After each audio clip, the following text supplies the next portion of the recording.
Shalom. We the Hebrew Israelites. First and foremost, we want to give all praises, glory, and honor to Yahweh, Ba'Hashem, Yahushai, Ba'Hashem, Rakakadash. Double honors to our apostles and elders at Great Millstone who will teach well, and peace and salutations to the elect. All right, we back out here again, okay, to prophesy the downfall of America, which is Babylon the Great. Okay, tell a lot of people, you so-called Negroes, Latinos, and Native Americans, that y'all the Hebrew Israelites, and repent, come back to Yahweh, Ba'Hashem, Yahushai, Ba'Hashem, Rakakadash. Okay, you look around, there's a lot of destruction, you know, that's going around, man, across the four winds. Are you seeing these different protests, these riots, you know, in these different countries? Okay, things are heating up, man. All right, things are getting stirred up. All right, that's what we're telling our people to pay attention. All right, pay attention to the prophecies, see what's going on, and measure the times diligently, man. All right, because this place is about to get destroyed. All right, California's on fire. Yep, right. California's on fire. All right, you're seeing these different wildfires, you're seeing these protests. All right, you're seeing these crops are failing. All right, you're seeing these different things that's coming across America, which is Babylon the Great, man. These plagues are being sent, man. Okay, so can we start off in that Matthew 24? This is Matthew chapter 24, verse 6. Yep. And ye shall hear of wars and rumors of wars. Yep, we're hearing that now, man. Every time you look at the news, are you seeing these different rumors of wars, man? You're hearing Iran coming up against America, which is Babylon the Great. You're seeing Russia coming up against America, which is Babylon the Great. You're hearing these things about America, what they're doing in the Middle East, man. All right, you're hearing these things about the Turkish troops, and you're seeing the things that's going on at the border, man. All right, you're seeing these different things, these rumors of wars, man. You're seeing how these different nations are preparing their nuclear arsenal, all right, and getting ready to go to the war, man. All right, the third war, which is World War III. All right, you continue on, man. And ye shall hear wars and rumors of wars. See that ye be not troubled, for all these things must come to pass, but the end is not yet. That's right. We know these things must come to pass. All right, we're not supposed to be troubled when we hear these rumors of wars. When we see these different nations are putting these sanctions on different nations. All right, when we see these nations are building these different nuclear missiles, man. All right, when we see that they're building, up their military, man. All right, they're investing their money in their military. We're not supposed to be troubled by these things, man. All right, because we know these things must come to pass in order for us to receive the kingdom, man. All right, you can continue on. For nation shall rise against nation, and kingdom against kingdom. Yep, nation shall rise against nation. All right, you're seeing these different race riots. All right, and it's going to escalate, man. All right, you're going to see these different nations coming up against each other, man. All right, these race wars, these race riots. All right, it was some protests that was going on in New York, man, recently. Yep. All right, you're seeing these things starting to escalate, man, and it's going to intensify. All right, right now it's on a lower level, man, but a lot of you people are still asleep, doing whatever you wanted to do, man. All right, but hey, it's going to escalate to the point that you're going to be out here, man. You're going to get caught out here and you're not going to know what to do. All right, can you read that from the top of me about the show? Yep. Verse 7, for nation shall rise against nation, and kingdom against kingdom. That's right, kingdom against kingdom. All right, every time you look in the news, you're seeing something that's pertaining to Russia and America, man. Iran and America. All right, Pakistan, North Korea. All right, you're seeing these different kingdoms coming up against each other, man. All right, you continue on. North Korea shot those missiles towards Japan. Yep, test one. Yep, that ain't even test one. Yep, that's right. You continue on. And there shall be famines and pestilence and earthquakes in diverse places. Yep. And we're starting to see these famines. All right, a lot of these farmers, they're not going to receive their crops like they used to this year, man. Yep. All right, you see a lot of their crops are failing. All right, and a lot of these, the food that you see on the shelves, that's going to be from the crops that they received this year. But you see that they're failing, so hey, man, it can very well be a great famine next year, man. All right, we'll be able to see, man. All right, prices are going to go up. Yep, prices are going to go up. All right, you're starting to see a lot of these grocery stores, these stocks, or these shelves are not as full as they used to be. All right, you go into a grocery store later, you expect for it to be stocked up. It's still looking the same, man, getting dry. All right, we're starting to see, man, these things coming to pass, man. You can continue on now. Verse 8, all these things, all these are the beginning of sorrows. Yep. Then shall they deliver you up to be afflicted, and shall kill you, and ye shall be hated of all nations for my name's sake. That's right, and we know that these different people out here are going to come up against us, man. All right, the men of the Lord willing we be a part of that number, man, the elect. All right, these people, hate us, man. Okay, they hated our Lord, they hated Yahushua, man. Okay, and we're doing the things that was commanded of us on the highways, byways, teaching our people, telling them America, which is Babylon the Great, will be destroyed. 200 million missiles will come here. All right, Jacob's trouble, the famine, the pestilence, the sword, these plagues are being sent. Okay, we're telling our people this place will fail them, man. Okay? Well, a lot of them, they're not listening. All right, they still want to do what they want to do, and they're coming up against us, man. Well, a lot of them, they're gonna sell us out, man. Okay? A lot of them are gonna try to set us up. Okay? A lot of them gonna try to be, a lot of them gonna seek to kill the man of the Lord, man. Okay? But we know it's gonna be a standard lifted up, man. Okay? You continue on now. And then shall many be offended, and shall betray one another, and shall hate one another. Yep, that's right, you know. And we're gonna see that intensify, man. Okay, you see these people in their households, a lot of people, they're comfortable right now, man. Okay, but when a lot of people, when they don't got anything to eat, that famine come, okay, a lot of these people are gonna turn against each other, man. All right, we're seeing now, man, a lot of people that's in our families, they come up against us right now, man. Okay, you know, a lot of them don't believe, okay, just because they don't see it, they don't see the vision, all right, they think we bugged out, man. But the truth is that they're asleep, man. Okay? The scripture say, the love of many shall wax cold. Yeah. So that goes to family members, that goes for the general public, because, you know, like two decades ago, you knew your neighbor, man. You knew your neighbor's name, you used to go over his house. But now it's the nigga next door, man. You gotta watch your neighbor, man. Look into the blinds, like what the niggas doing over there. Yeah. Cause Jake, now they'll rob people in their own neighborhood, man. And that's just right now. And just wait till what, like the brother's speaking about, till these players really be sent. Then what? Yeah, that's right, you know. And when martial law is declared, okay, a lot of you people, it's gonna be a curfew out here. A lot of you people not gonna be able to go outside, man. Okay? What are you people gonna do then, man? All right, when this dollar collapse, all right, and this chip, this RFID chip, which is the mark of the beast, is implemented, what a lot of you people gonna do then, man? Okay? A lot of you gonna take that chip, but if you take it, you're gonna be destroyed, man. Okay? You continue on now. And many false prophets shall rise and shall deceive many. Yep. And we see that right now, man. All right, you see these different false prophets saying the RFID chip, not the mark of the beast, okay? Coming with their bugged out doctrine, man. Things that's contrary to the scriptures. We're seeing that right now, man, but we're gonna see that elevate even more, man. Okay? And soon, you know, when this RFID chip is implemented, a lot of these false prophets not gonna be able to deny it, man. Okay? But hey, boy, it's gonna be a lot of blood on their hand, man. Okay? Because they've been leading the sheep astray, man. Okay? You continue on now. And because iniquity shall abound, the love of many shall wax cold. That's right. You know, the love of many shall wax cold, man. Okay? Because when a lot of these people, you know, don't have anything to lose, they gonna lose it, man. When they don't got no food to eat, they gonna turn against their mother or their father. They gonna turn against their wife, all right, or their husband or their children. Okay? Wait, it's gonna be like every man for himself out here, man. It's about to get very bad. Okay? But a lot of our people don't want to hear it, man. They want to trust in the shadow of Egypt, man. Okay, and that's gonna fail them. Alright, but we out here for the elect, the 1/3, we're fishing for the elect, man. Okay? Because we know 2/3 of our people not gonna receive this, man. Okay?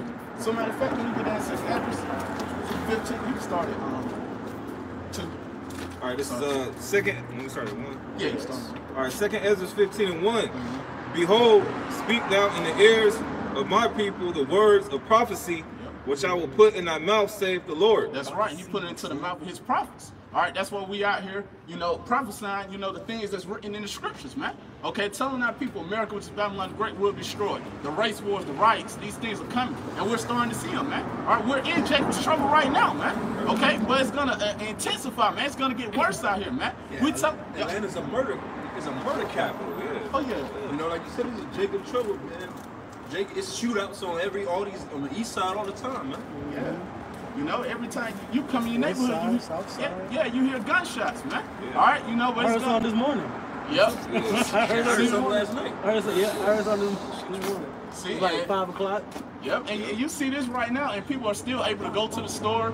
These people are still able to go get whatever their medication is, okay? These people are still able to do their things on the day-to-day. How much more when these stores are closed down, man? All right, when these drug addicts can't go and get their prescription for CVS, man, okay? Yeah, how much more worse it's gonna get, man? It's gonna get very bad out here for you people, man. All right, you continue on now. All right, verse 2. And cause them to be written in paper, for they are faithful and true. Yep. Fear not the imaginations against thee. Let not the incredulity of them trouble thee. Yep, don't let the people, you know, that don't believe trouble us, man. You can't convince everybody to come into this truth, man. All right, 2/3, you know, they can't come into this truth, man. They can't receive the truth. All right, but matter of fact, 2/3, if they were to come into this truth and they fall out, they're going to be beaten with more stripes, man. Okay, they're going to receive a greater judgment than somebody that never came into this thing, man. Okay, so can you read that from top of about the shop? This is 2nd Ezra 15:3. Fear not the imaginations against thee. Let not the incredulity of them trouble thee that speak against thee. Yep, so don't let these scoffers trouble us, these people that come up on our comment boards, you know, scoffing against us. All right, these people that's coming up against the men of the Lord, coming up against our apostles and elders, our teachers at great men at Millstone. All right, the men that have been laboring in this thing, man, decades. All right, don't let these unbelievers trouble us, man. All right, vocab Malone, you know, none of these people, man. All right, you continue on, man. Verse 4. For all the unfaithful shall die in their unfaithfulness. That's right, for all the unfaithful shall die in their unfaithfulness, man. Who's unfaithful? 2/3 of our people. Okay, these people out here doing things contrary. Okay, you continue on, now.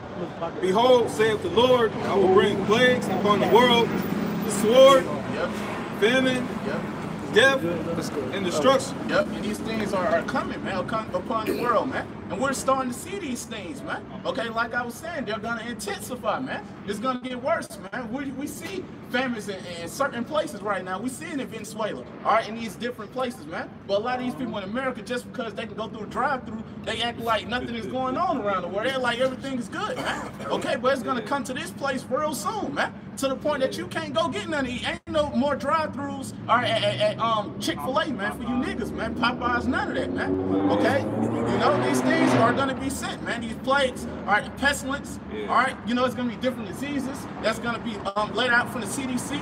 Okay, a lot of you people are going to perish from that, man. Okay? And then another thing, too, when a lot of you get thrown out of your houses, all right, Jake, man, they ain't used to, you know, surviving out here, man. Okay? When you out here, it's like, it got a little cold the other day, and you got Jake with big, heavy jackets on, gloves. I'm like, man, it ain't even that cold. It ain't that cold, man. You know, 40, 50 degrees, it ain't that cold. Now, the 20, 30, like, you know, wind blowing. Damn, 40, 50 is the sun out. They don't take care of their immune system. You know, so when wintertime hits and it gets a little nippy, like on my job, it don't even be cold. And everybody in the goddamn building got a long sleeve up on, and they're getting sick. They'll have the face mask, and they be coughing around each other. And if your immune system not taken care of properly, you can get sick. But that's the mass of these people. You see, so just like you said, how are they gonna react when actually a pestilence and all these different disease outbreaks actually take place? They're gonna fall sick and drop dead, man. Well, they already got pestilence. Everybody's on opioids. So, you know, people that's dependent on these over-the-counter drugs, these opioid-based drugs, their system is dependent on them. So even with them dependent on these opioids and them not getting them, and them not getting them,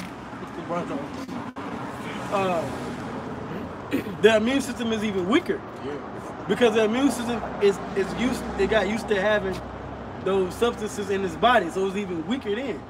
So they'll die even quicker than a person that doesn't do drugs or doesn't take medicine. Right. You know, antibiotics. Yep, that's right. You know, it's gonna break their system. Yeah, They pay you to take flu shots now. Yep. Get a free gift card.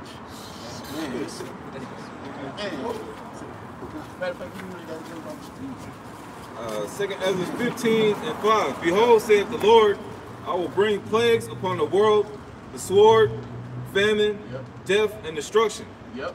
And script's going to it. And Daniel, matter of fact, can we get that Daniel 12 and verse 1? You know, because the times we're coming into is about to be like nothing we ever seen before, man. All right, worse than any captivity where we've been in.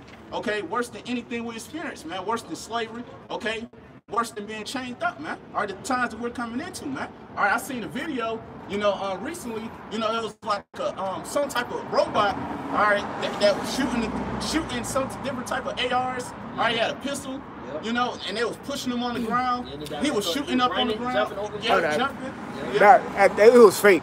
Oh, that was fake. But it's fake, but it's a good representation of what Esau might really actually what have. they want to do, but that's because it's based off of Boston Dynamics, and they basically that shit was fake as hell. They make the robots and then they'll take actors and stuff and then they'll do it. But that's what they want to do, and they put it out there. Yeah.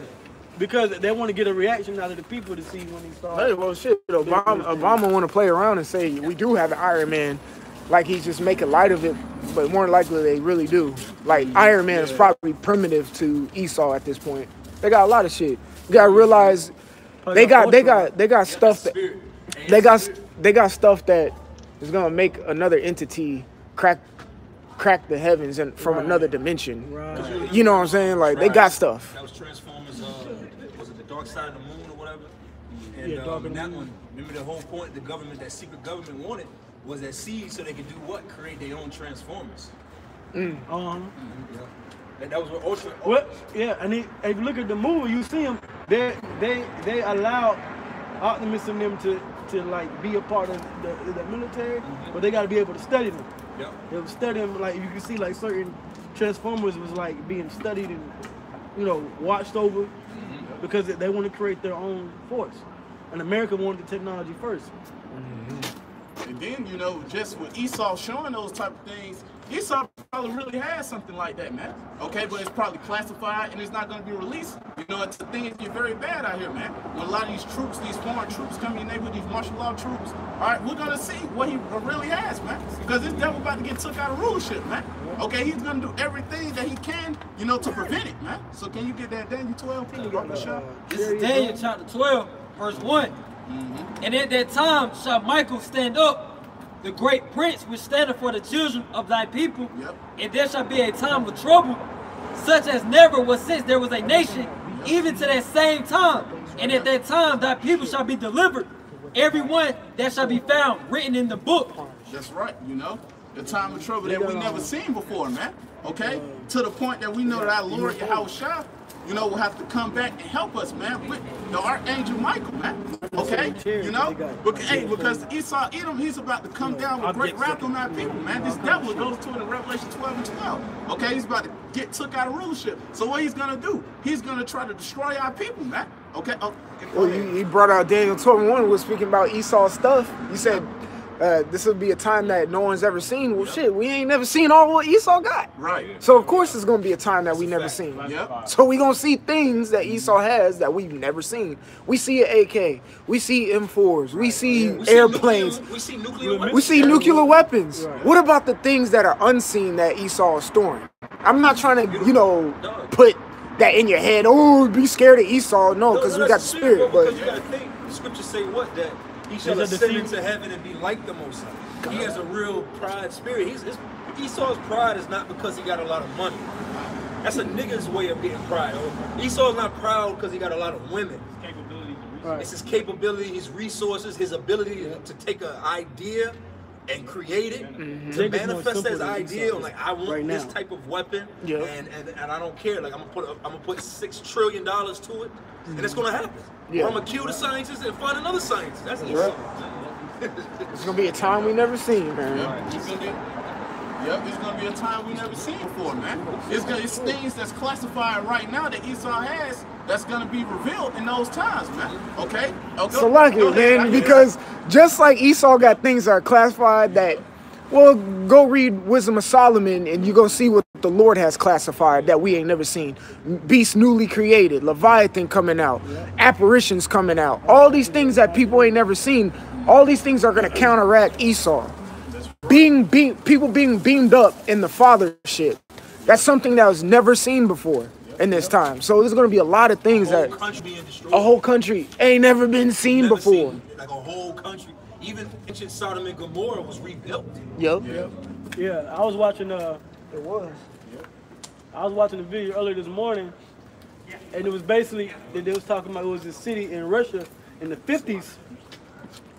And basically, it was like going into like what they say was an asteroid, and it totally obliterated like a region. It was, I think it was like northeast of Moscow. It was like in the 50s, like in the forest region, and they said it destroyed the size of Washington D.C. God damn. Right? But according to conspiracy theorists, they say that Esau was experimenting with like Tesla power type like technology. And they was testing it out there in the wilderness somewhere in Russia, and they destroyed a whole region the size of Washington D.C. Plus all the things that you hear about the Nazi experiments. So Esau is trying to do things, behind the scenes. Of course, he could write it off, but that's the stuff we're talking about. The stuff that Esau has that's classified that's going to soon be revealed. That's right. So the Lord is going to lift up a standard against that. If this war could be fought, with just men on the ground, so to speak, it would be. You know? But Yahweh Shai said, from this forth shall you see the Son of Man come from heaven in glory. Right. So what does Esau have on the opposite end? You know? It's going to be it's really going to be a war of the worlds. Yep, that's right. And right now, you know, you see, Lord willing, we be the men of the Lord, you know, on the highways and byways right now, fishing for the elect. But we know soon the men of the Lord will receive spiritual power, man. Okay? That's something that Esau, Edom, you know, hasn't seen in these times. Yet, as a matter of fact, can you get that at Jeremiah 16? This is Jeremiah 16:16. Behold, I will send for many fishers, saith the Lord. Right, that's right. You know, and right now, the prophets, we're fishing for the elect. Okay? You know, that's why we're out here, man. You know, so the elect can come into this and be sealed, man. Okay, so the elect can receive this knowledge, wisdom, and understanding. Okay? We're not out here for 2/3 of our people, man. Okay? You continue on, right?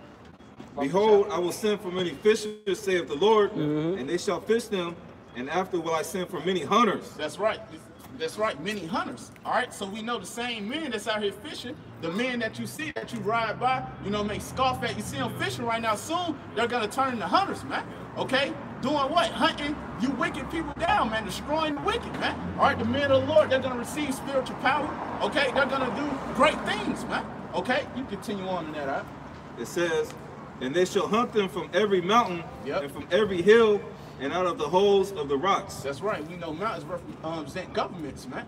Okay? You know, so the elites of Esau, they're going to get hunted down. All right? The puppets, you know, these puppet leaders that the Rothschilds, the elites of Esau has, all of y'all are going to get hunted down, man. Okay? Y'all going to get destroyed, man. Okay? You can get that out. Yeah, when you think about that concept, it sounds like some Terminator type of shit. You know, where you got your scanner on, and it registers if you're innocent. Or if you're guilty, so to speak. That's why it says in Ezekiel 9:4, it speaks about the mark. Any of those that don't have the mark, so the men of the Lord are going to actually have some high technology that's going to be built in their spirits to register the righteous from the wicked in that day. High power stuff, man. And anybody that's something that jumps slain for death, those men will have access to put them to death. That's why they're known as hunters. You know, hunters' main adrenaline boost. And the main sense of relief is when they hunt. Is when they actually execute the prey that they're actually stalking or they're trying to prey upon. Man. You see? And we know who our primary enemy is the so-called white man. See, right now in today's time, he's an apex predator. He's hunting us. That's right. It says that the poor of the earth sit together. But you know, you have that saying, there's no fun where the rabbit gets the gun. The transfer of power. All right, well, we actually have access in the sword the blessing sword, the sword of the blessing that was given to Esau. That blessing is going to be given to us. You see, because everything that Esau actually had given to him divinely from the Heavenly Father, we're going to have full access even his blessing. Man. Yep. That's right. All right, this is Leviticus 26:7. And you shall chase your enemies, and they shall fall by the sword. Verse 8. And 5 of you shall chase 100, and 100 of you shall put 10,000 to flight. That's right. And your enemies shall fall before you by the sword. That's right. You know, the men of the Lord, they're going to be protected. They're going to receive that spiritual power, man. Okay, we know that standard will be lifted for the elect. Okay, you know, they're going to be putting thousands upon thousands of you heathens and wicked people to death, man. Okay, you elites, y'all going to get caught. Y'all going to get beat, chained up. Y'all going into slavery, man. Okay, these wicked people that's going around out here doing all sorts of wickedness, okay, across the four winds, they're going to get gathered and destroyed, man. Okay, you know, hey, but when this devil, Esau, Edom come down with great wrath, that standard will be lifted, okay, and the men of the Lord will do what they have to do, man. All right, destroying the wicked, man. So, man, can we get that in Isaiah 59? Walk the shop. This is Isaiah chapter 59, verse 19. Yeah. So shall they fear the name of the Lord from the west, and his glory from the rising of the sun. That's right, from the west. And right now, what's in the west? America, which is Babylon the Great. Okay, and it says his glory from the rising of the sun.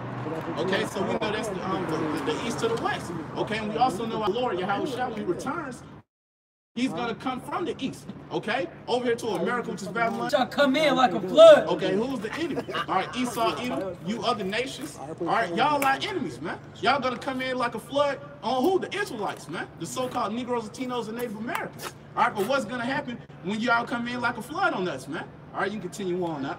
The Spirit of the Lord shall lift up a standard against him. That's right. You know, it said the Spirit of the Lord shall lift up a standard against him. So it's going to be a standard lifted up against you damn devils that come in on us, man. All right, and what's that standard going to be? It's going to be divine intervention, man. Okay? It's going to be, we're going to receive help from Yahweh Bashim Yahweh Shah.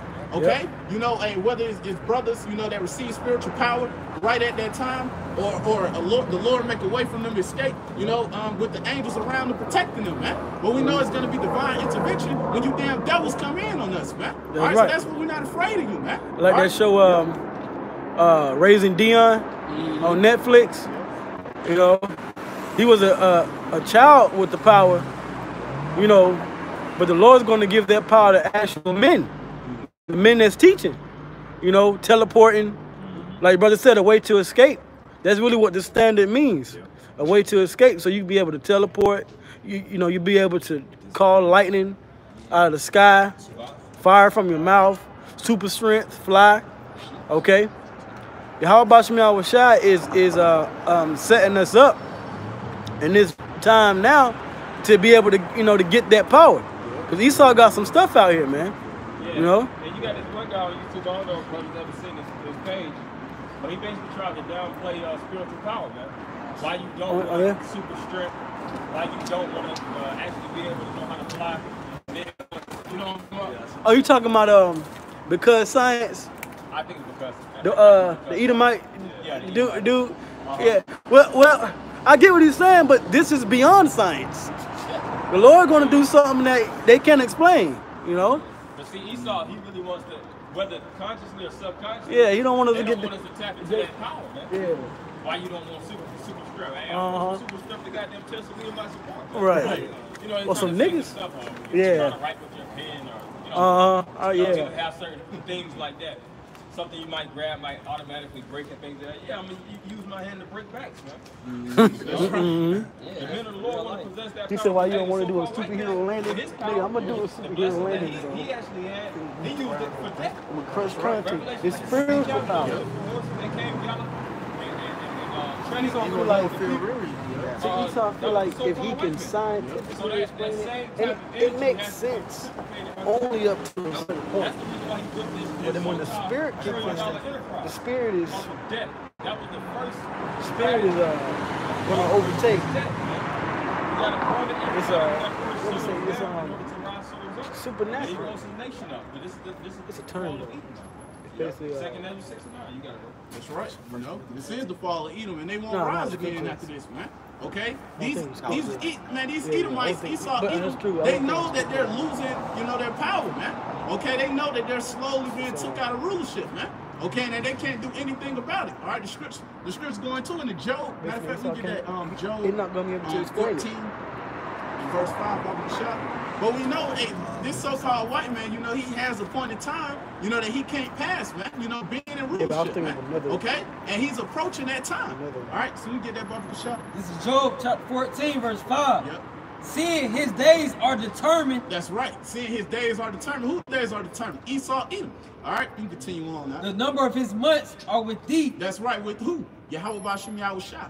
All right, you can continue on. That has appointed his bounds that he cannot pass. That's right. The Heavenly Father appointed Esau's bounds that he cannot pass. All right, you know, the Lord knows when Esau, Edom will be took out of rulership. Okay, it's not anything that Esau can do to extend his rulership, man. All right, you can't get a payment plan, you know, on extending your rulership, man. Right. All right, once you hit that, once you hit that time, you're gonna get took out of rulership, man. Yep. All right, and it's not. Oh, you go ahead. Right? No, it's like you got an hourglass, man. Yeah. You know, only the scriptures say, only the Father knows the day of the time, man. The Yahweh doesn't know when he's supposed to come back, but you can only imagine the Heavenly Father having an hourglass, and it's slowly, the time for Esau is like slowly like dripping away.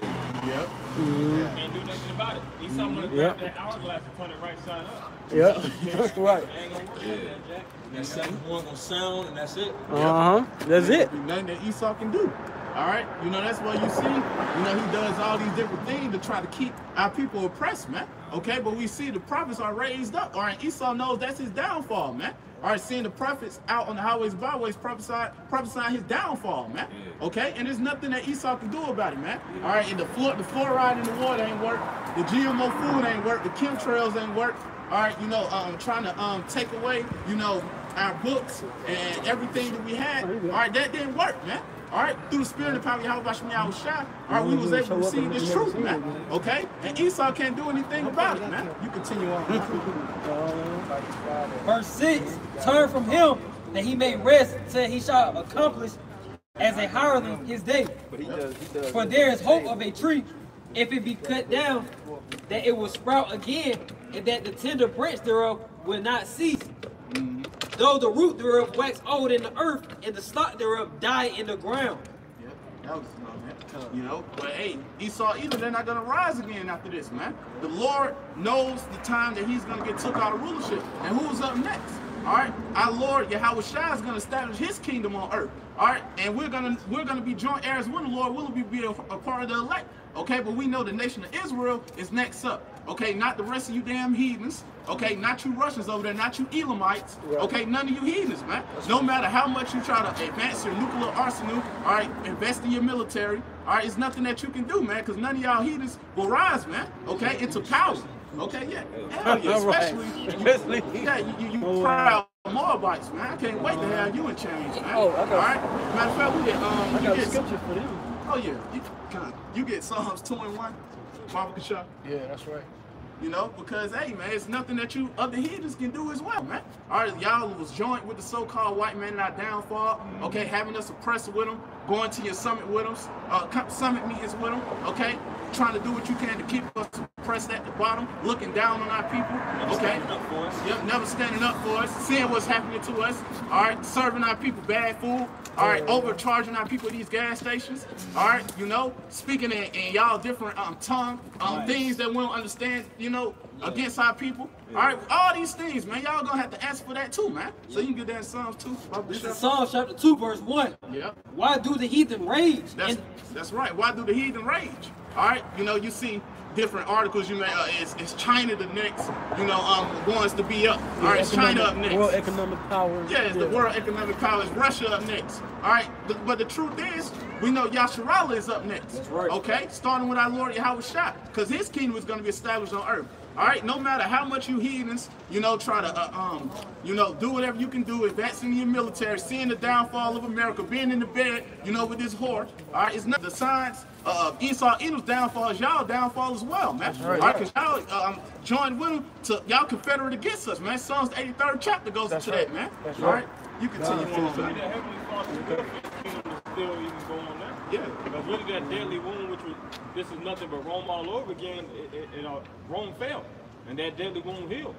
If it was up to the Heavenly Father, we would have been in rulership, you know, but according to His will, He designed it where we fell for it. It's still with the prophecy in Thessalonians, it says the virgins shall fall.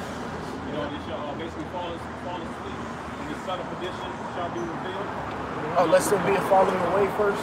Falling away first. Lest there be a falling away first. Yeah, that's falling away first. Yeah, Second Thessalonians. So us representing the virgins, we had to fall again as a nation. This is about national growth and national fall. And as a nation we fell, and the so-called white man rose up. But this is the transition of power, like Yep. And what's the reason, you know, that the heathen, Esau, Edom, you know, being our top enemy is ruling over us, man, because we broke the covenant of the Heavenly Father. All right, you know, that's why you see we under these curses, man. Okay, but we're starting to see these curses are being lifted up off us, man. Yep. All right, and it's gonna go on our enemies. That's you right. Continue on now. Why do the heathen rage? Yep. And the people imagine a vain thing? That's right. It's a vain thing to think that a damn Moabite gonna be in rulership next, man. Or a damn Ammonite, you know? Yeah. The thing. Yeah, What is that? A chink. A chink. Goddamn chinks. That's a vain thing to imagine, man. Yeah. Are they not expecting a so-called Negro, you know, Latino and Native American to be ruling the world next? Right. They're not expecting that, man. All right, that's gonna catch these damn heathens off guard, man. Yep. All right, you get what you got. Cool. This is Jeremiah 48:29. Yep. We have heard the pride of Moab. Yep. He is exceeding proud. All right, and you can't say that Kim Jong-un and what is it? Abe Shinto, Xi Jinping, and all these Moabites over there in Far East Asia, in the Orient, they're not proud. They hold the majority of America's debt. They have, you know, one of the biggest superpowers in the earth, if not the biggest superpower in the earth right now, backing them up. And more millionaires in China right now than America. So like the scripture says, they're exceeding proud. Okay? It says his loftiness and his arrogancy and his pride and the hardiness of his heart. I know his wrath, saith the Lord, but it shall not be so. His lies shall not so affect it. So he's thinking he's going to be the next man to rule, but the Lord said he's not going to be the next man to rule. It's all lies. It's all pride. It's all arrogancy. So the Lord is going to be the one to bring him down. You know? And that, matter of fact, if brothers want to get it after you finish having that brother read that, you know, brothers can go right into 2nd Ezra 16, where it talks about Asia thou wretch. Because all these countries in Asia are basically becoming a new economic power in the earth, as opposed to the east. I mean, as opposed to the west, which is we the Rothschilds taking the money from the west and putting it back into the east. You know. That was it on that. The point is, that you heathens, you know, y'all gonna be up next either, man. Okay, you know, y'all are exceeding proud, man. All right, you damn Moabites, y'all are exceeding proud. Okay, y'all look down on us, man. All right, but hey, the point is hey, man, y'all gonna go into slavery right along with Esau, Edom, man. All right, and the rest of you damn heathens, man. Just think of goddamn Moabites being in world rulership, you know, like the elite, so to speak. That would mean the world language would be fucking Chinese, Mandarin or something. Or Mandarin, and we be speaking that. You hear that? Niggas in the ghetto and shit speaking that. That's not gonna happen, man. Benjamin Franklin, you gonna be fucking using China notes, man. That's what you running the bag for? Fuck New Year's Eve. It's the year of the dragon. Yeah, the year of the dragon. Year of the rat. Year of the rat. For the lows, they're gonna be fake as hell. It's gonna be low as hell. Where was you born? I was born during the year of the monkey. I was born in the year of the monkey. Chinese McDonald's going over. They should do a skill on that. That's not gonna happen. That sounds like a good as what I'm saying, but that's not a joke, man. That's a joke. Chinese sports is gonna overthrow the NBA and the NFL. The obstacle course. American Ninja, yeah. You're a multi-billionaire. You get a contract for $52 million for 3 years on American Ninja Warrior. Get the fuck out of here. How's that happening, man? I tell you what, everything's gonna be made cheap. Yeah, everything will be cheap. You get it dirt cheap though. They push the shit quicker than Oh, well, they say that they're gonna be like the first major society to get it. As far as like willingly taking it, like voluntarily. Jeremiah chapter 49, verse 12. For thus saith the Lord, behold, they whose judgment was not to drink of the cup have assuredly drunk it. That's right. And whose judgment was not to drink of the cup? The Israelites. All right. You know, but we drunk of that cup. All right. You know, hey, all these curses fell upon us. All right. We went into slavery. Okay. Forgot who we were. All right, all these curses fell upon us. We drunk of that cup, man. All right, look at our people today, man. We're in the hood. We're in a low condition. Okay, a lot of our people, you know, don't know who their power is. Okay, a lot of our people going to the so-called white man for help. Okay, for answers. All right, these curses fell upon us, man. We drunk of that cup. All right, you can continue on now. And art thou he that shall altogether go unpunished? That's right. You know, that's a question. All right, so shall you heathens, you know, that haven't drunk of that cup yet? Okay, that had a hand to do with us being in captivity. Shall y'all go unpunished? All right, let's see. Continue. Thou shalt not go unpunished, but thou shalt surely drink of it. That's right. So y'all gonna drink of that cup, man. All right, the rest of you heathens, y'all gonna drink of that cup. Y'all ain't gonna go unpunished, man. These curses, you know, that was on us, gonna come on y'all, man. Okay? Y'all gonna go into captivity. All right, hey, with Esau, Edom, you know, being the top heathen, man. All right, he's gonna be in captivity right along with you Moabites, you Ammonites, you Elamites. All right, you Ishmaelites, just to name a few, man. You he's gonna drink of that cup, man. That's right, that's right. You give what you got. This is Psalm 60 and 8. Moab is my wash pot. Over Edom will I cast out my shoe. Philistia triumph now because of me. So that's a position of servitude, man. Yeah, that's right. And that's all these other nations are gonna fall up under, man. They look down on us. They were in the crafty counsel of Psalms 3rd chapter, and now the roles are going to reverse, man. You start to see that with Edom, man. Like like that beautiful video last night of that devil that got shot by the black police officer, man. Bitch did a flip. Yeah, did a flip, man. Oh man, she said, "You better not. You're not gonna shoot me." And then through her spirit, she knew. She said, "You're not gonna shoot me, nigga. You're not gonna slay me." But you so-called white people know you're going down, man. In your spirit, you know. The only people who don't know is these bird-brained Negroes out here, man.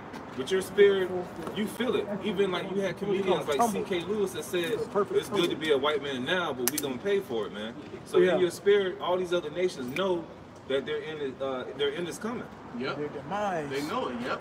They see, you know, these other heathens, and they look at Esau, Edom, and see how he's running America, which is Babylon the Great. They see the downfall of this place, but they also know this day downfall as well, man. That's right. These heathens over there, waxing rich, man. Okay? They getting rich off the oppression of our people, man. Okay? You know, serving our people bad food coming over here. A lot of them don't pay taxes. Okay? A lot of them set up these shops. Okay, and do things, you know, it's contrary to the scriptures, man. Okay, you know, but hey, these heathens, their downfall is coming, man. That's Obadiah. We go into the book of Obadiah.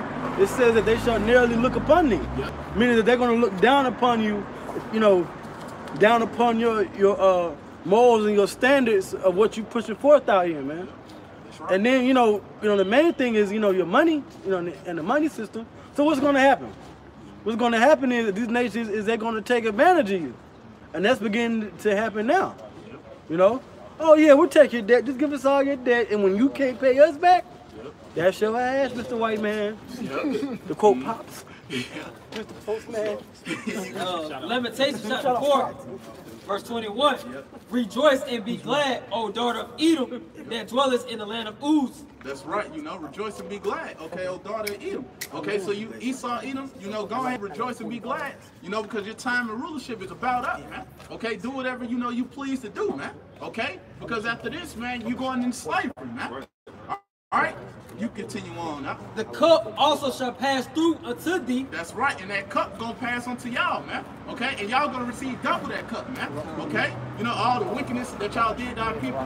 Okay, sending our people on fire, hanging our people, feeding our people to alligators. Okay, sicking dogs on our people. All right, doing all these unrighteous things, man. All right, you Edomites, Esau, you gonna have to answer for that, man. Y'all gonna receive double the cup, man. All right, you continue on now. Thou shalt be drunken and shalt make thyself naked. The punishment of thy iniquities is accomplished. That's right, you know, and your shame is being shown, man. Okay? Your shame is being shown. All right, and you Edomites, man, y'all won't rise again, man, after this, man. Y'all gonna serve y'all time in slavery, and the whole house of Edom is gonna be burnt off the face of the earth, man. Okay? It goes into that in Obadiah, man. All right, and there's nothing that you can do to prevent that, man. Okay? You continue on.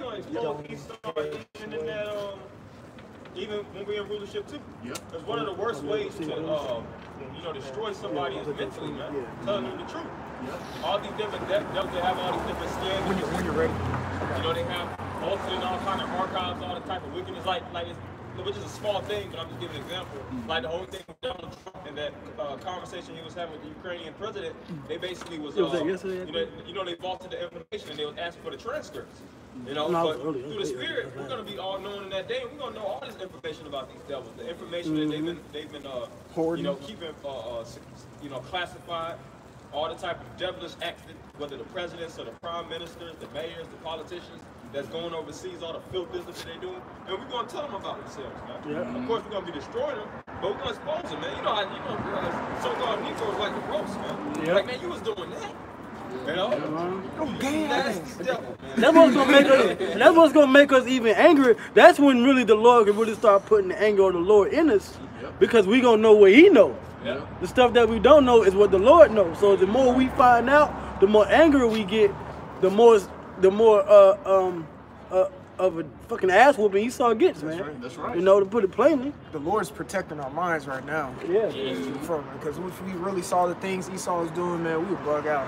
We wouldn't be patient. Yeah, that's right. We wouldn't be patient. It'll mess with our patience. Because, you know, we would really that. We'd be ready to destroy you damn Edomites, man. All right. Better ways. You can go ahead and get what you calm. I know this is because you're saying that Esau's gonna be done away with forever. This is Job chapter 20. I'll start at verse 6. Though his excellency mount up to the heavens, and his head reach unto the clouds. Yep, that's right. You know, you see right now, Esau kingdom, you know, is excellent right now, man. All right, you see what he has in America, which is Babylon Great, built up.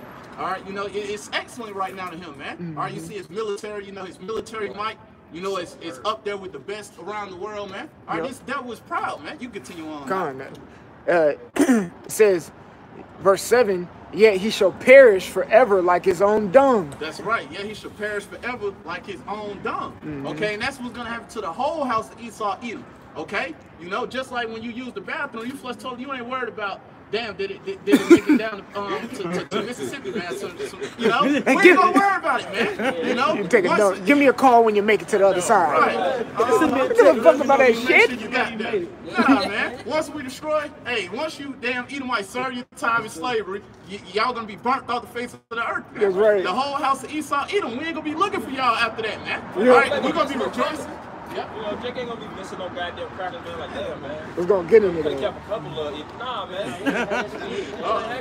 If a nigga miss an Edomite, man, we just gonna Yeah. add his ass to the goddamn. He probably was an Edomite.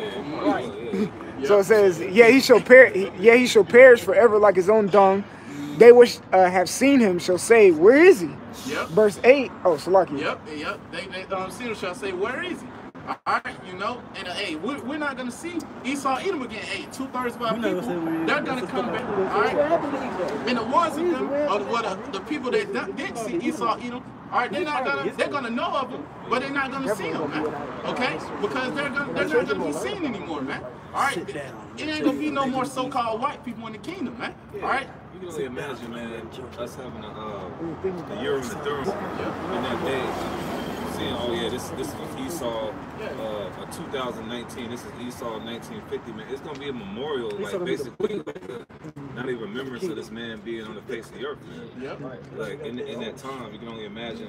It's like, damn, yeah, you tell your great grandparents, yeah, that was Esau. You know, we overcame this goddamn devil, man. That was back in the day. You know, you can only imagine it because, hey, man. Cause they gonna be blown away by that story too, cause in the kingdom is no more devil. So think how long that's gonna be. They like, what the hell, white person? You know, Edomite. Come on, bro. Yep. They gonna be done away with. It says, last part. It says, yeah, verse 8. It says, he shall fly away as a dream and shall not be found. Yeah, he shall be chased away as a vision of the night. The eye also which saw him shall see him no more. Neither shall his place any more behold him. Yep, that's right, you know, because after you Edomite serve your time in slavery, all right, and y'all burned out the face of the earth, we're not going to see y'all ever again, man. Okay? Esau Edom is going to be through, man. All right? You know, so, hey, that was the point on that. You know, Lord willing, this will edify, and I'm going to let the next brother, you know, continue on in the spirit.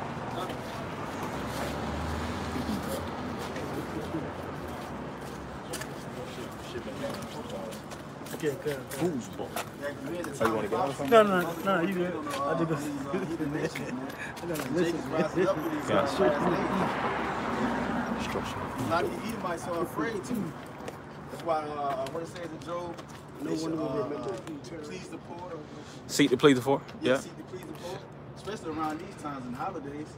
A lot of these damn Edomites will be giving out them toys for toddlers and stuff. Turkeys for niggas? Yeah, turkeys for niggas like Nino Brown. Hey, Esau's the biggest Nino Brown, man. The Lord is spewing out this truth.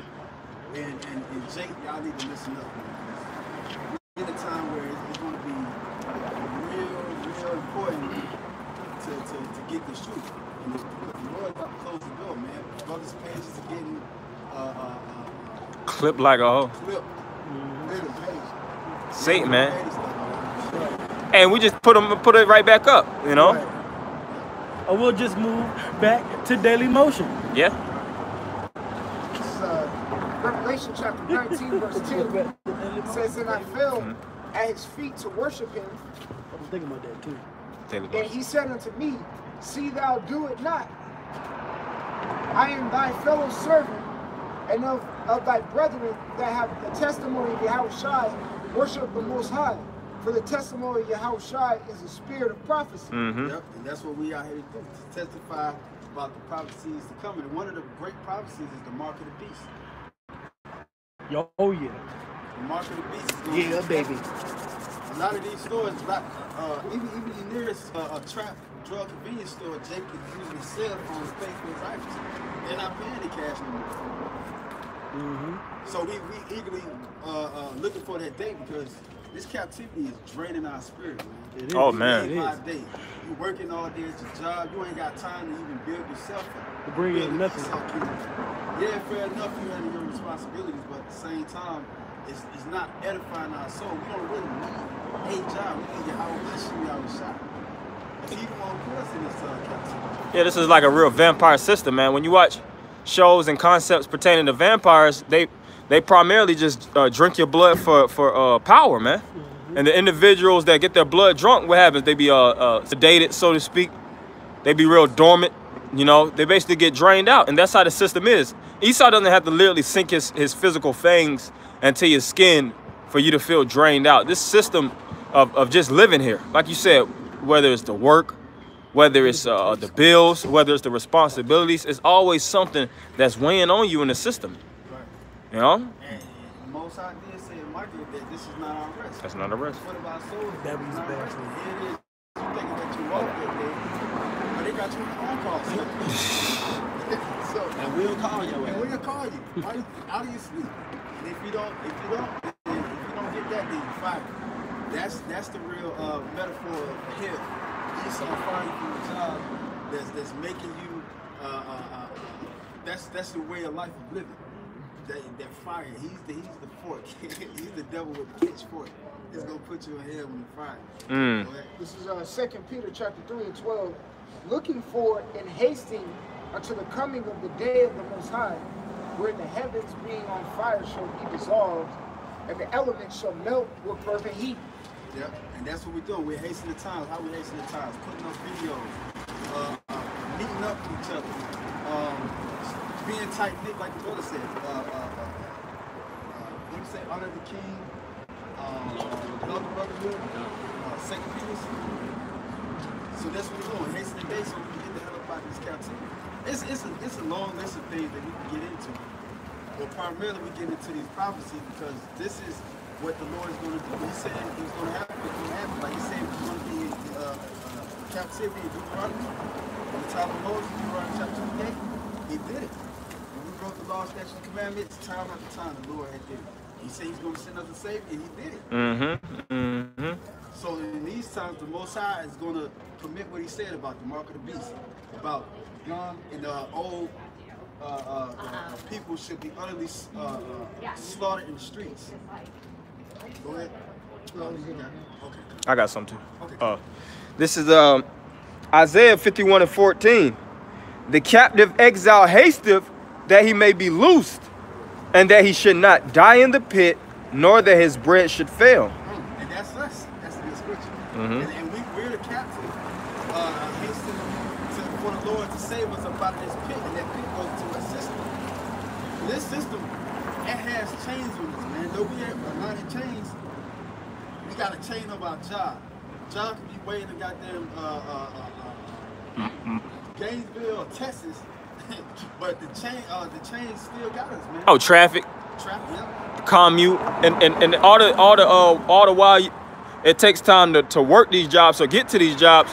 It don't even equate to the pay, man. You know, like I was talking to this Jake on my job the other day, and I was like, man, really, $13 an hour is really like $9. $9 is really like $7, you know? So if you're really getting paid $16 an hour, you're really getting paid like $13, $14 an hour. And off of all that, the income that you make, you got bills, you got hella debt, you know, you got high taxation, you got all these different things that you have to pay for, you know, to really support this system. And Esau, when you listen to these different politicians, they're all about passing policies to grant them more rights to get more money from taxpayers and up the tax bracket, so to speak, so that you can pay more taxes so that they can live more lavishly, man. So what like Nino said, the rich get richer and the poor don't get a damn thing, man. Cause the poor already poor. It ain't no lower than poor. You ain't got shit. It's like you were saying, I seen this post where it was like, you remember when you thought when you were younger in high school, $12 an hour, it seemed like a whole lot of money. Then it was like, and then the same post was like, well, shit, now you make $25 an hour and you still broke. And most people don't even make 25 an hour. Hell no. Most people would give away their life rights to make 25 an hour, right? Most people pulling 2 or 3 jobs, $8 an hour, and they adding it up. Well, I'm making 24 hours, but $24, I'm not seeing none of the money that I thought I would. This is Psalm chapter 127:2. It is vain for you to rise up early, to sit up late, to eat the bread of sorrows, for so he giveth his beloved sleep. Yeah, here it is. Esau's nation is flourishing. Back in the day, they used to call this the land of milk and honey. Streets of gold. But he got you waking up before the sun cracked the sky, just to get him richer, and you getting nothing. Here it is. We sowing a lot of seed, but we reaping nothing. Name me one person that's working in these industry jobs that can pay 2 months off of rent and still have enough savings to get whatever dream house or dream that they want in America, that America feeds the people. They can't. It take 4 to 5 adults on one house to pay the rent now. Right, exactly. And still be struggling. Yep. Because this system was not made, particularly for our people, you so-called Negroes, Latinos, and Native American Indians, it's not made for us. Hell, now the tables are being turned, it's not even made for their own people. A lot of Edomites are struggling. An article came out early this year about middle class white men are committing suicide because their jobs is not meaningful. They don't find any meaningful thing about their job, their careers, or nothing in life, even their own children. Back in the 50s, it was like that. You have one man working in a household, and the woman standing at home nourishing the kids, winging them. Babies. Yeah, making babies. Yep. They show you on that movie Fences with Denzel Washington. He was working in a factory, and they had a whole house. I think 2-story house in that movie, and they had a son going to college or whatever. But he was doing all the work. And all she had to do was stay home. It used to be like that. Yeah, you got no. You go. Now the norm is living paycheck to paycheck. That's the norm right now. Living paycheck to paycheck. Everybody's always on the move. Like you said earlier, she was like, I remember saying, you said, you can't even eat food correctly. You can't even be satisfied or saving your food. You're in a rush to go to work, or you're in a rush to do something so you can have enough time to go to work. You can't really enjoy food because the worry is the next thing. Yeah. Like it's always a worry about something. Every step along the way, you're worried about what time you're gonna get up in the morning, what you gotta do tomorrow, what your kids gotta do, what your woman gotta do. It's all the in between that you can't really enjoy a moment. Even when you're at work, you may get a 30-minute lunch break and you're worried about clocking in on time for your 30 minutes. Yeah. Like your 30-minute lunch break is actually 15 because you over here sitting contemplating what time I'm about to clock back in. You gotta wait for food. You know? Microwave, you gotta go use the bathroom on your 30-minute lunch break. It's best to just do a video. It's really best not even eat on lunch. Yeah. Cause you gotta really jump up from your 30-minute lunch break and get back to work, and then sometimes you might get lethargic because you eating some bullshit you gotta throw in the microwave. The waves from the microwave are destroying the nutritional content, so it's making you sleepy as hell. Especially depending on the type of job that you work. I don't even eat on lunch, man. Right. I don't eat at a job like that. Just by not thinking about food. But that's how wicked the society is. Like the brother read in Isaiah, we ready to get up out of this captivity, man. You can't deal with your rib. Yep. You know what I'm saying? Like, not to get you get tired, yeah. Sometimes you're defeated by the day, and that kills your whole libido, man. Yeah. Both of y'all be tired. Yeah, both of you be tired. Yeah. Because she working too. Yeah. Haggai chapter 1 verse 6. Yeah. Ye have sown much. That's it. And bring in little. Ye eat, but ye have not enough. Ye drink, but ye are not filled with drink. Ye clothe you, but there is none warm. And he that earneth wages to put into a bag with holes. Right. Because our oppressor is not just ruler. He don't leave food for the poor in the vineyard. That's a law. Leave grapes or anything that's of the food that our people can eat. Leave extras for them.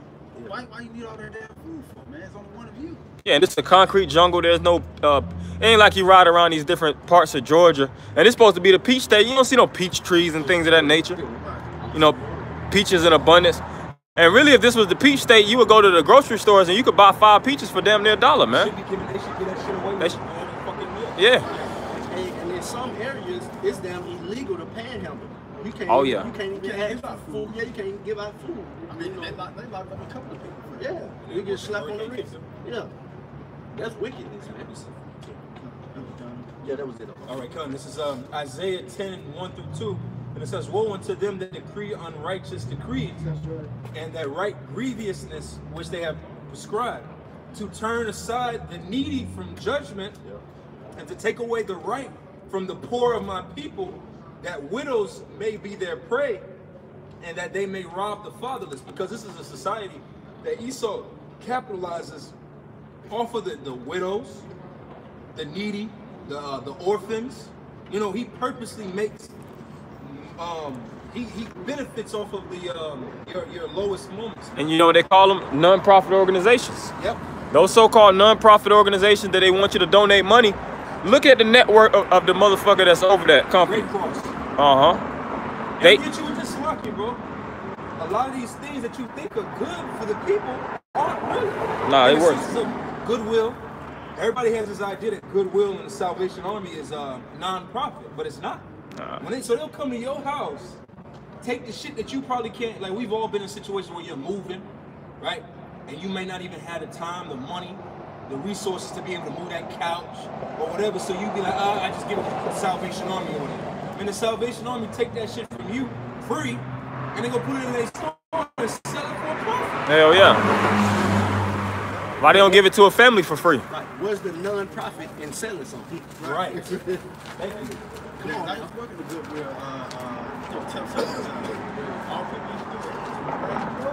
Especially in Gmsatlanta, Atlanta. They just get, it's like a tax write-off, so to speak. They give them a ticket receipt and they'll write that off as a claim on their tax. Yeah, they should call it Goodwill. They should be calling it Will and Goods. Because they got them taking your products and they got them, hell yeah, they flipping it. Yeah. They should call it damn eBay. This is Job chapter 24, verse 13. It says, they are of those that rebel against the light. They know not the ways thereof, nor abide in the paths thereof. Verse 14, the murderer rising with the light killeth the poor and needy, and in the night is as a thief. Damn. Start from the top, from the government to the media industry, all the way down to these temp service jobs, man. They daily come up with new plans to exploit our people, man. Hey, and if I could say, that sounds like a super villain, man. It is. Because you know murderers, if you're a murderer, in most cases, you stick to the craft of murder. If you a robber, you just a robber. You stay with that's your bread and butter is robbing. Most robbers are just stay like I said, robbers. They don't really intersect with drug dealers. Yeah, they're not drug dealers. They just stay with one type of crime. It says that read that over, man. Job 24 and 13. They are of those that rebel against the light. They know not the ways thereof, nor abide in the paths thereof. Verse 14, the murderer rising with the light killeth the poor and needy. In the night, in the night is as a thief. So he's murdering in the morning, and in night day shifts he's murdering, night shifts he's robbing. You can't say that's not America, man. Look at the death tolls. Look at all the people that's dying from legal drugs and things of that nature. You see what I'm saying? All these different homicides and suicides. Really, the government is to blame for primarily all these different suicides, man. Depression is at an all-time high, and the social media, these different networks that the so-called white man puts out, it triggers certain things in your brain to make you want to off yourself, man. High levels of lead in your body actually causes anger. That's why you have Jake in Chicago that are they go on murdering streets because they live in those project buildings and there's lead pipes. Esau knows what he's doing, man. Right, lack of minerals. Like you said, going back to the nutrition food, Like if you don't have enough minerals in your body gonna stress out. Oh, yeah. You ever been like somewhere that's just driving? It may happen. It happened to me one time. Then when I started getting on minerals, the food helped my mood swings to be better. Magnesium deficiency. Oh yeah, that's stress and anxiety. Hey, you be riding somewhere. Here it is. You woke up thinking like, oh, you want to have good salt in your mind. Yep. You wake up, you riding down with so much stress. This handle, it's like hell stressful. It's because of the damn lead that's in the water, poison, different poisonous things in your food. That's right. No, that was that. You got it. This is Psalm 10 and 8. He sitteth in the lurking places of the villages, and the secret places. It's Pinocchio. Right. Like the story, the rich man on Pinocchio. They were stealing the children. And what? Turn them you go over just a little bit. Not a lot. It ain't gotta be a lot. Just a little bit. They was enjoying the time with those people who locked them They up. were giving them drinks and stuff, playing pool. Yep. And one dude was like, call my mommy. He said that he was turning to a jackass. And all he could make is brazen noise like a donkey, like. and then what's the name? Pinocchio, he was over there chilling. Yeah, none of them movies scary as shit. I don't think I've seen that. And them ears popped out on him. Yeah. And that's hey, water too. Apostle Paul made that video on that too. But looking back at that movie, let's talk about the elect too. Being in society, waking up to the truth.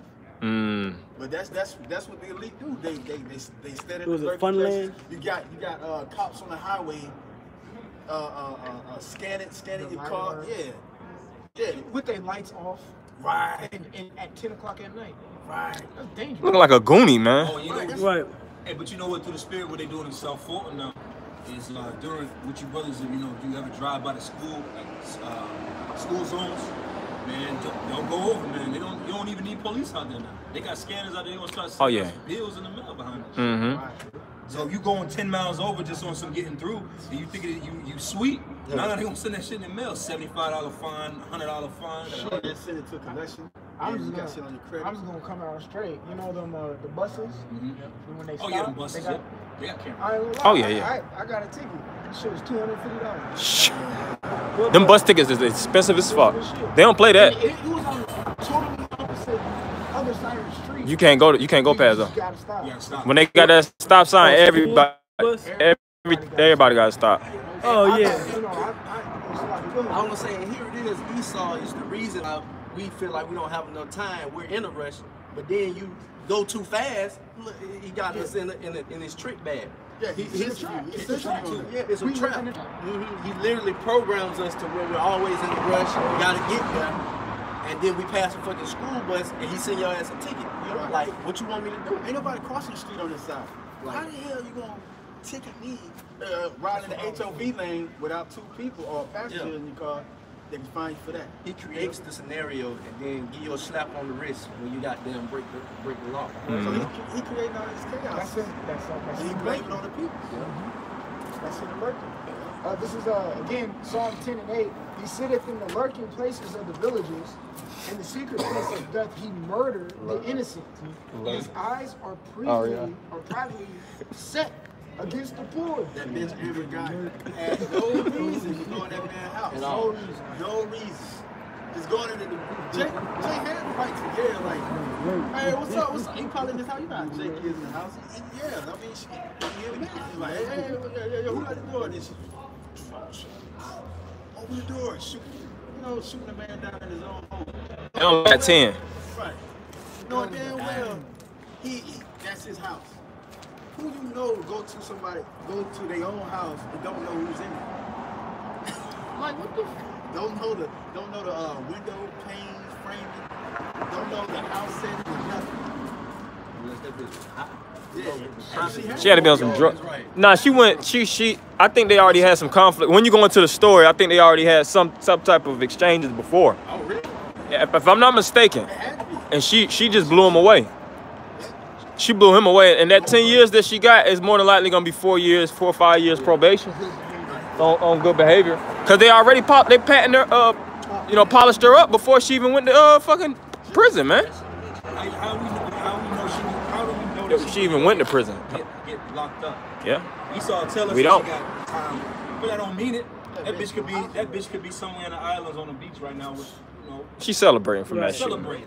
Her name is goddamn, instead of Amber Geiger, it's Yeah, probably she just goddamn dyed her hair Amy from Jones. medicine, shit like that. Amy Jones. That cat she killed was an activist by too. I Hmm. don't know if it's Rat Lives Matter. Rat Lives Matter. Both of Jake is them, an activist. both of them, John. So, yeah. When they hate that. Yeah, they really. This is verse 9. He lieth in wait secretly as a lion in his den. He lieth in wait to catch the poor. This white man is like what was the tiger on Jungle Book? Shao Kahn. Yeah, Shao That Kahn. little demon. Esau is Shao Kahn, man.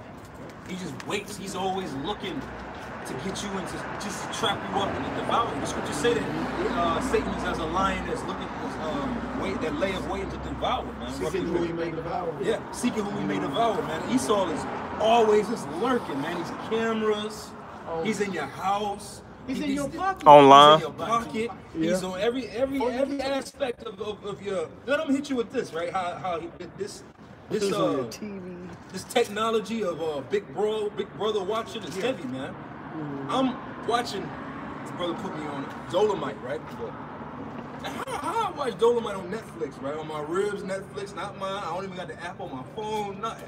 Why is it that I go on my YouTube a few hours? They got all kind of Dolomite clips and shit. I don't know what the fuck, man. And y'all are listening, man. And it ain't even, not cut you off, it ain't even like it's a devil on the other line. Listen, they got algorithms, they got the technology.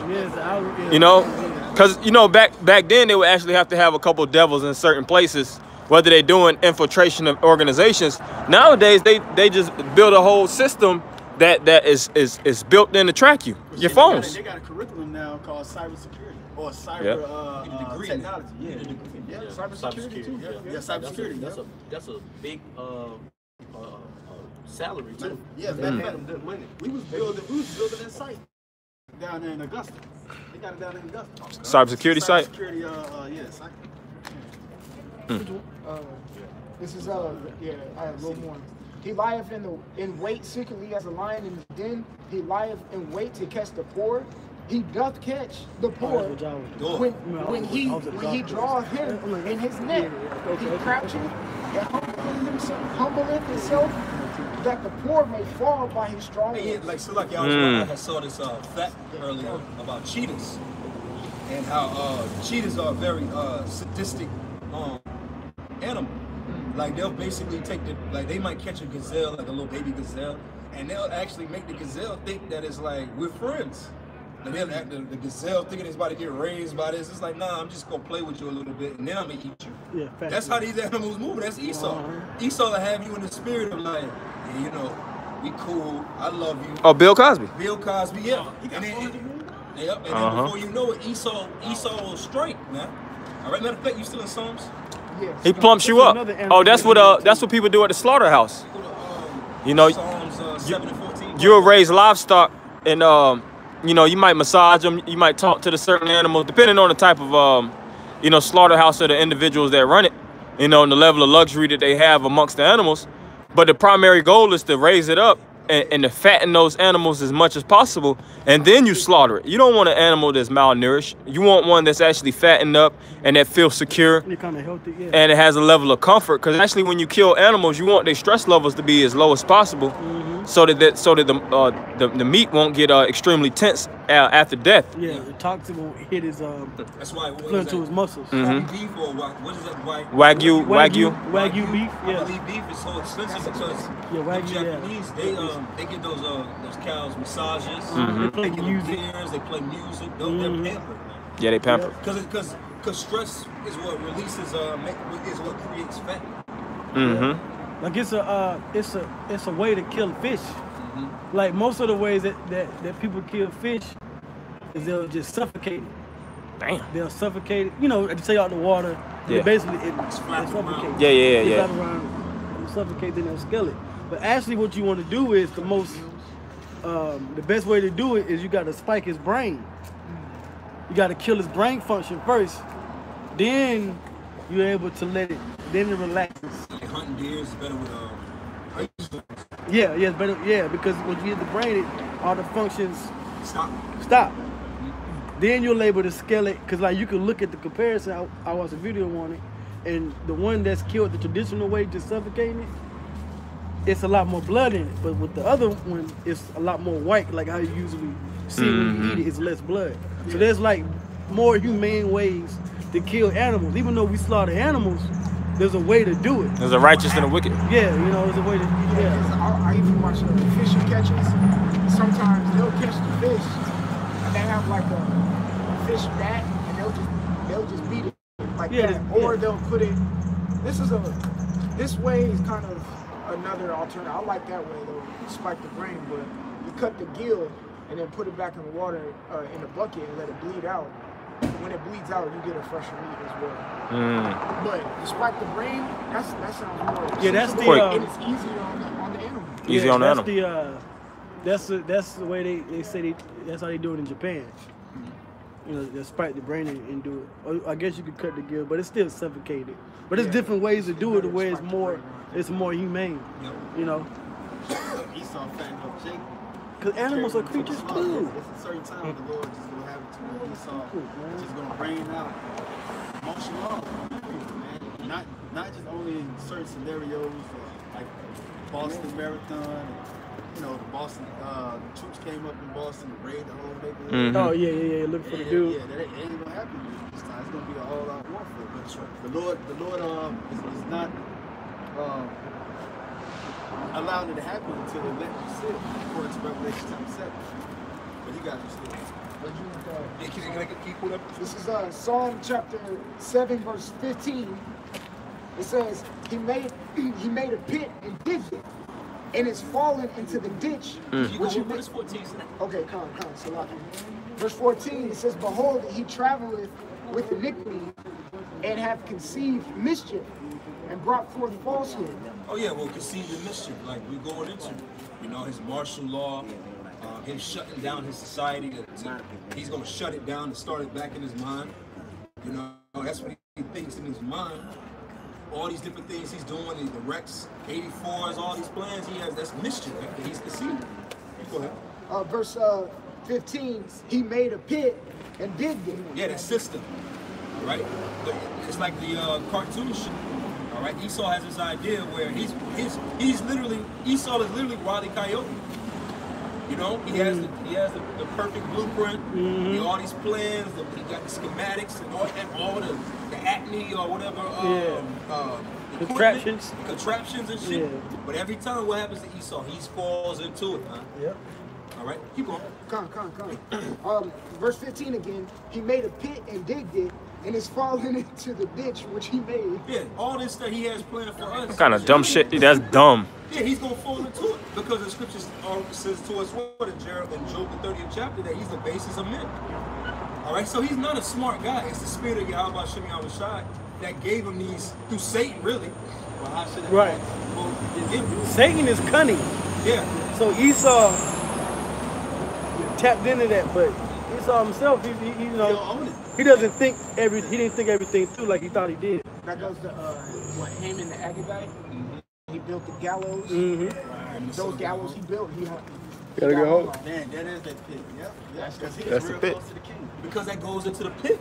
Yeah, that pit because he wanted to do what? He wanted to eradicate all Israelites. Yep. Same thing that they want to do today. So that pit is like you said with the gallows which he hung on, man. Esau gonna fall in all these traps. He gonna die by his own CDC diseases. He gonna die by his own weapon, his own sword, his own blessing. He gonna die by the nuclear missiles. All right, the race war is gonna come against him. It tells us in 2nd Ezra, 15 and what, 16. That the sedition in streets. Yeah. They shall not regard kings. Shall stand in the power of the people. Yep. Roughly paraphrasing. So everything he think he gonna do is going to really backfire on his ass. Yeah. His own people feeling that right now. His own people feeling that right now. Yeah, like you going into the middle class death. You know, and even the rich, these super rich individuals, they feel void, man. Yeah. That's why for even Esau to make such a foolish attempt to destroy and eradicate portions of the world in order to rebuild, that's asinine in itself. Exactly. But he's really going to that extent Because first and foremost, he's already destroyed most of the world, and he feels like, you know, I got to keep going. I got to actually destroy, you know, on an auto app KO Phoenix type of mentality. I got to destroy at this point. I have to keep destroying in order to actually have life thrive, which is not even going to work, man. Really, he's just trying to keep his reputation. Yeah, that's it. That's that dust that the Lord put on that serpent in the garden. Beautiful. And it's in Revelation 20, verse 6, he's still The belly. deceiving the earth. He's still deceiving the earth by his philosophies, his doctrines, his ways. Like you said, the leopard. It's more than drink. I said drink. Like sadistic, like it's a way of, he likes to play with his prey. Right. Yeah, sadistic means you get pleasure.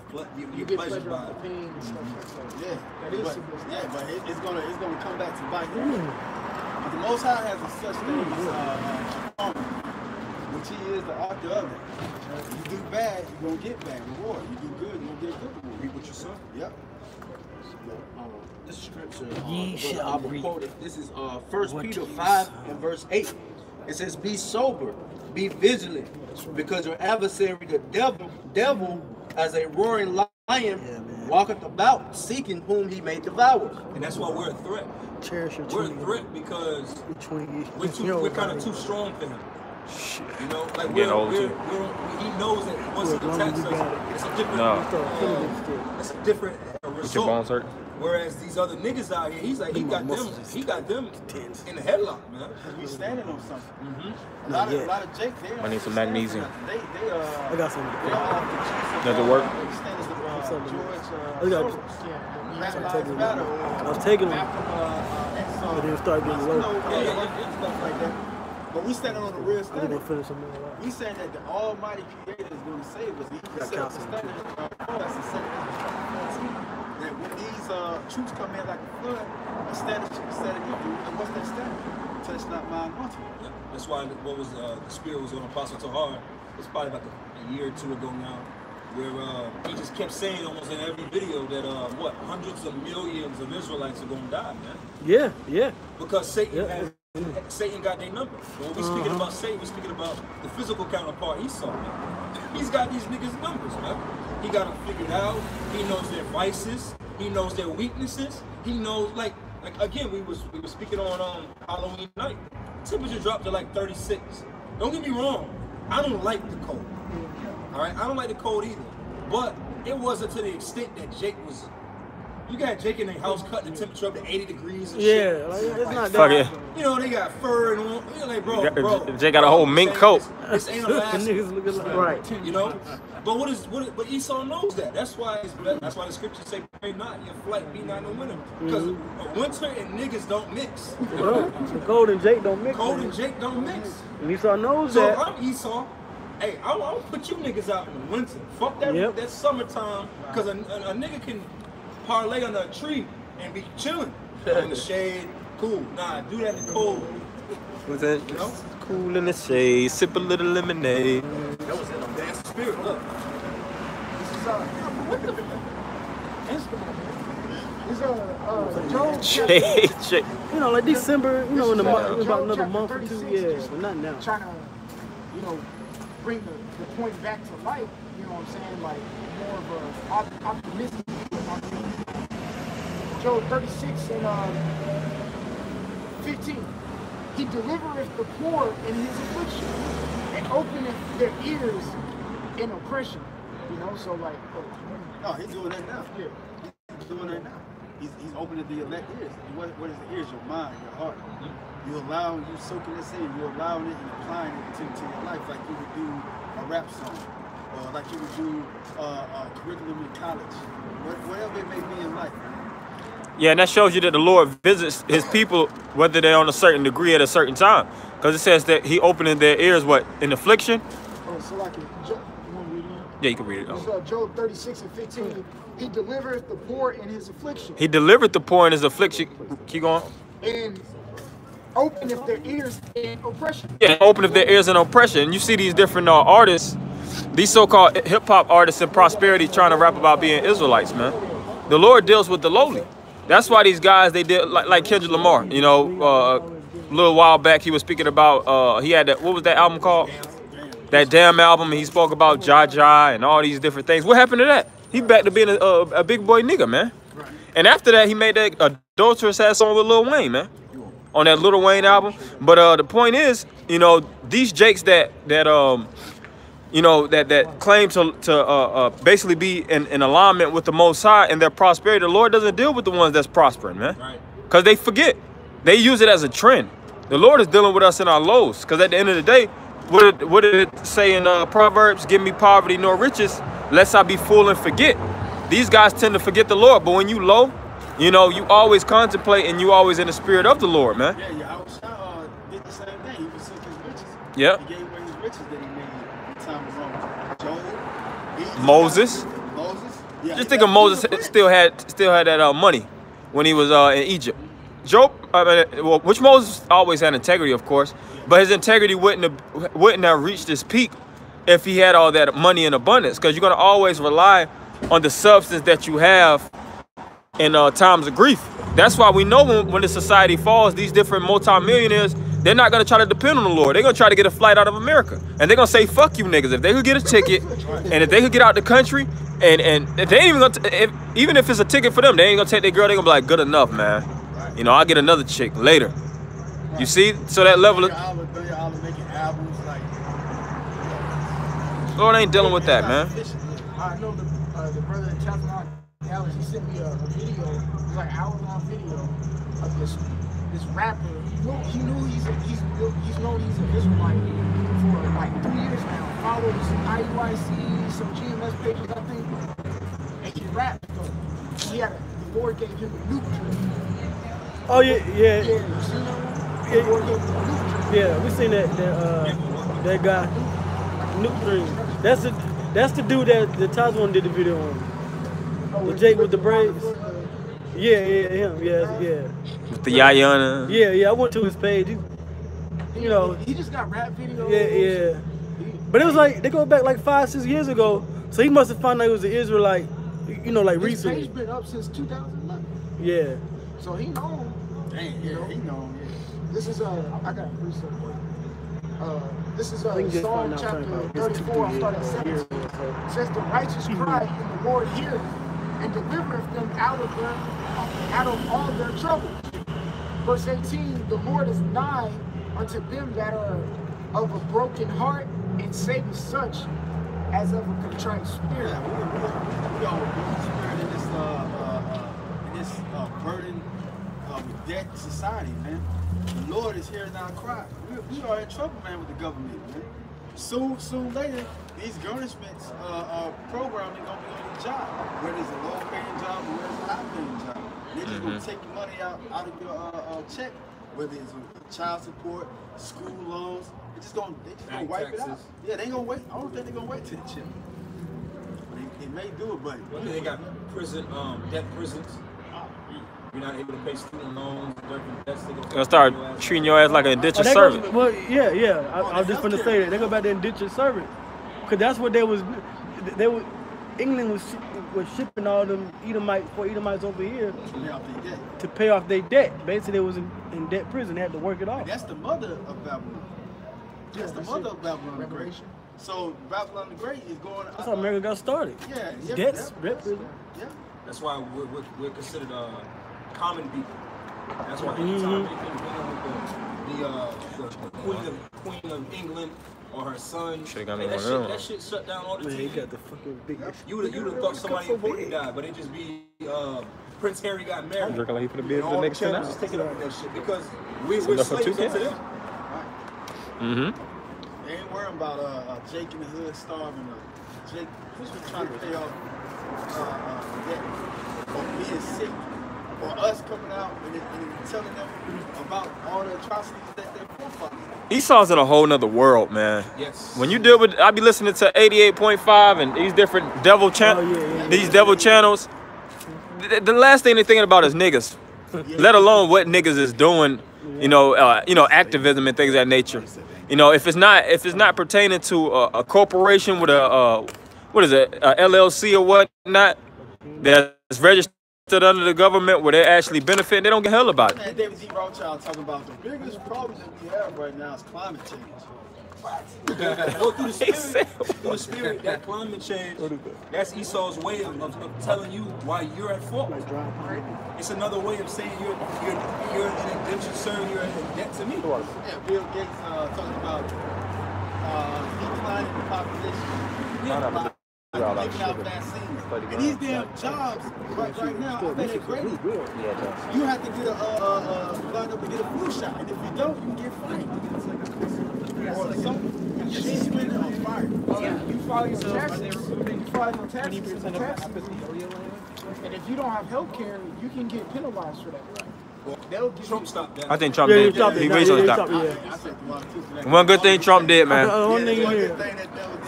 Shout out to Trump, man. DJ Trump. DJ Trump.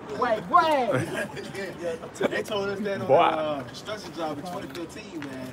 I was like, oh, yeah, it's over there. They gonna start garnishing our checks for real. But that's what made niggas trust in Egypt, because at the end of the day, you know, we joke around and we just, you know, humorously speaking, but we don't give a fuck about these Federal Reserve. We trying to get up out of this kingdom, man. You know, this ain't no get rich or die trying, you know, program, so to speak. But Jake, they hear certain things like that, they like, man, look, I just need to be in America a little bit longer, man. Right. It's you not know? finance. Like the brother in the other UK said, he said, the problem with us, with Jake, is not financially. It's deeper than that. That's that wound that can't be healed that the Most High put on us. From slavery, man. Even from the time of slavery, the Roman invasion. We were stricken with hell, man. Ever since King Solomon ever since King Solomon passed away, we were going through hell. That's true. Yeah, true. We going through when he passed away, that was it. That was the end of peace. Yeah, we was always in captivity. Ain't no telling what they did to I was telling. Yeah, Babylon, Persian Empire. I'll tell you now. And then Esther, she had to make that. She had to go with a heathen. She had to marry to a heathen just to save the nation. Like we went through hell, and we was in the kind of like the problem of integrity because we knew who we were at that time. We had to compromise ourselves, man. But still, the Lord, I'm just going to show you that it shows you the duality of the Lord, the mercy that He showed upon us, and also how wicked our people are, man. Because really, we deserve all the ass whooping we got, man. Yeah. Because our people are evil as hell, man. You know, like I did a lesson the other day dealing with Issachar, man. You know, they in the day of yesterday and today, the day of the dead. It's like Issachar ain't got their ass whooped enough. You know, like Issachar ain't got his ass whooped enough to know, like, man, let's just get right, man. Well, this is really a holiday that was celebrated before Columbus's you know, Columbus's arrival. I was reading about the Day of the Dead on Blacklisted. I think a brother actually posted articles. They took this day very, very extreme. Like, you know, you think about just trick or treating. They was taking like people's bones and their body parts. I forget what the hell they was doing. They was doing some weird, perverse stuff. Those Aztecs were real weirdos, man. You know, they really, you know, cherished bodily extremities and things of that nature. Yeah, because they believed that the body parts, basically, your ancestors' spirit was connected to their body. That's how they, you know, so you gotta have the body. They played the instruments. They would play instruments with people's bones. You know, like if you would have the drum, you would actually use certain. They was using magic really back then. Yeah, they was using magic. So that's why a lot of these Aztecs, and you know, you can't have you know, remorse for these Mexicans getting kicked out. A lot of these Mexicans sick any goddamn way, man. You know, and they really generations. What I would say, not successors, but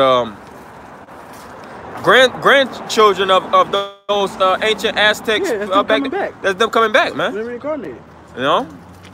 That's idol worship. Idol worship. It's just straight up idol worship. Yeah. You know, this hopping back on Esau. This is 2 Thessalonians 1:7. It says, "For the mystery of iniquity doeth already work. Only he who not letteth will let until he be taken out of the way. And then shall that wicked be revealed, whom the Lord shall consume with the spirit of his mouth, and shall destroy with the brightness of his coming." Yeah, the Lord let you Rothschild, central bankers, rule for enormous time. He let you do that. You didn't do it by your own power. The Lord let you murder his son. The Lord let you touch the apple of his eye. Now the Lord is revealing you. Like it says in Lamentations chapter 4, verse 21. He's showing your nakedness. And what is one of your nakedness? Is that you the devil. You put out people in slavery. You the murder. You're a murderer. And only the men of the Lord will understand this. But also Jake is coming out too. That don't that haven't came to the light yet. The truth yet. Okay. Remember that? Jake is saying that Chief E from my mouth. He posted a video about dude wearing the jersey and going up the fist with the reggae flag. I mean, Jake is, that ain't woken up, but I'm saying like Jake is like, well, you know, he is the enemy in some type of way. Yeah. Right. Yeah, so those are lying to the fact who the so-called white man is. Yeah, and it's not just they know he's the devil. It's their whole nation. Nationality. From the head to the tail, that's right. Rooted to the tutor. I got it. This goes to the reason why we're in the punishment and why the Lord said so. In Jeremiah 16:10, it says, it shall come to pass when thou shalt show this people all these words, and they shall say unto thee, wherefore hath the Lord pronounced all this great evil against us? Or what is our iniquity? Or what is our sin that we have committed against the Lord our God? Verse 11. Then shall thou say unto them, because your fathers have forsaken me, saith the Lord, and have walked after other gods, and have served them, and have worshipped them, and have forsaken them, and have not kept my law, and ye have done worse than your fathers. For behold, ye will walk every one after the imagination of his evil heart, that they may not hearken unto me. Verse 13, the quote. Therefore, I will cast you out of this land, and to a land that ye know not, neither ye nor your fathers, and there shall ye serve other gods day and night, where I will not show you favor. So you got it. Okay, come. That's what's happening right now. That's what's happening right now. It's a call going off with worshiping bones, the dead. Even though they're down in Venezuela, here it is. They starving. They killing each other over a morsel of bread, doing anything. And these niggas go to the grave site and pray up a thief or some great man that once lived in that land when the land was flourishing. Pray that they get those same things that the land was good back in those days. Like bring back the time that they was good in. The Most High is punishing us for that, man. How when Method Man and them stole what was that? One of the presidents? Yeah. George White. Who was the president? That was Benjamin Franklin? Benjamin Franklin. And they get rolled up in ashes. Oh, Jake do that. Matter of fact, the Outlaws and Tupac, they smoked his ashes. Off, man. Wickedness.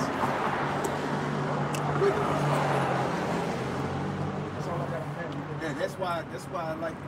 Well, right now Jake is getting murdered. You had a little girl get snatched up, and it's like these people, man. They get on the camera. These relatives, they don't show no remorse in their face. They just dark, man. They hide. It's just not there, man. It's not an affection as it was shown back in the early days when our grandparents did. It's no affection in their speech. It's just us the next day, the little nigga woman, she got snatched up and killed. Oh, we about to get out to welfare office and get stamps, man. We can't use her now for no more stamps, so I mean that's how it was in this news article. It's like no affection. Here it is. They got I think it was a Halloween party, and the little children they playing out in the community. No adults out there to watch. And then you see he showed it on camera how the abductor just walked past the children twice, and then just snatched her up, walked away casually, like nothing ever happened. That's what usually goes on out here, man. The why how about Sean Shy ain't got no children? This world will stress you out. Hey man, at the water how about Sean Shy, he's with the Octan who do have children. Right? Yes. Just to balance it all out. Yeah, it's a balance. Yeah. Baruch chapter 1 and verse 21. It says, nevertheless, we have not hearkened unto the voice of the Lord our power, according unto all the words of the prophets whom he sent unto us. But every man followed the imaginations of his own wicked heart to serve strange gods and to be evil in the sight of the Lord our power. All right? And that's basically, like the brother saying, they worshiping the dead, they going into all kind of idolatry, smoking their relative ashes and shit. You know, that's total wickedness. And our people have been going off, you know, even from the time when Moses was on Mount Sinai getting the commandments. Yeah, throwing the golden calf together, man. All right? So our people have been wicked, man, and gonna continue to do wickedness, man. And a lot of these kidnappers be their own parents. Mm-hmm. Stepfather kidnapped his own daughter. Well, the daughter of another man's loins. And then, you know, it's like I said, man, the love of many shall wax cold. It's happening right now. Yo, these children, man, they are in bad case, man. Whether their parents got good money or whether their parents are poor. This incident with the scientists in New Orleans, a known scientist, these Jake, they got it, man, to the point that depression shouldn't be as much as a Jake in the hood. And here it is, the damn mother, she murdered her 2 children and murdered herself. For what? She's here that woman I was telling the brother for a ride over in Noonan County, which is not too far from here. A woman killed her 20-month-old son or child because of dirty diapers. Yeah. People on edge, man. Yeah, people on edge. And you know, through the spirit, I was trying to do a lesson on it. And it was like, the spirit kind of had it where it was like, really? Hey, man, you understand, if you're a parent and you're a parent in 2019, you understand. These kids is bad. Yeah. And they don't have the same understanding as us. And really through the spirit, like the brother said about the men of the Lord that's pushing the word, our kids aren't like the rest of these kids out here. A lot of these 2, 3, 4, 5-year-olds, you be ready to kick their ass like a football, man. Right. Like you be ready if they take you there, man. I got personal testimony in that kid. Yo, man, I'm gonna whip your ass. Real quick. This is 2nd Ezra chapter 16 and 32. It says that earth shall be laid waste, and the field thereof shall wax old, and her ways and all her paths shall grow full of thorns. All right? Because no man shall travel through, through. Verse 33. Well, verse 32 shows you that the spirit of this place is going away. You know what I'm saying? And all these holidays, and even we're talking about how these wicked ass nigger women and nigger men treat their children. The spirit of having kids is getting annoying too. You know what I'm saying? Because the brother said it, the love of many is waxing colder and colder. And like Yahweh Shai said, speaking on this generation, is filled with degenerates. Okay? What scripture you read from? 2nd Ezra 16 and 32. I got something. Verse 33 says the virgins, since we're speaking about the women and the children right now, the virgins shall mourn, having no bridegrooms. All right? That happened during, I forgot what president, but during, I want to say Reagan, when the men were starting to get kicked out of the houses. All right? Where children weren't growing up with dads.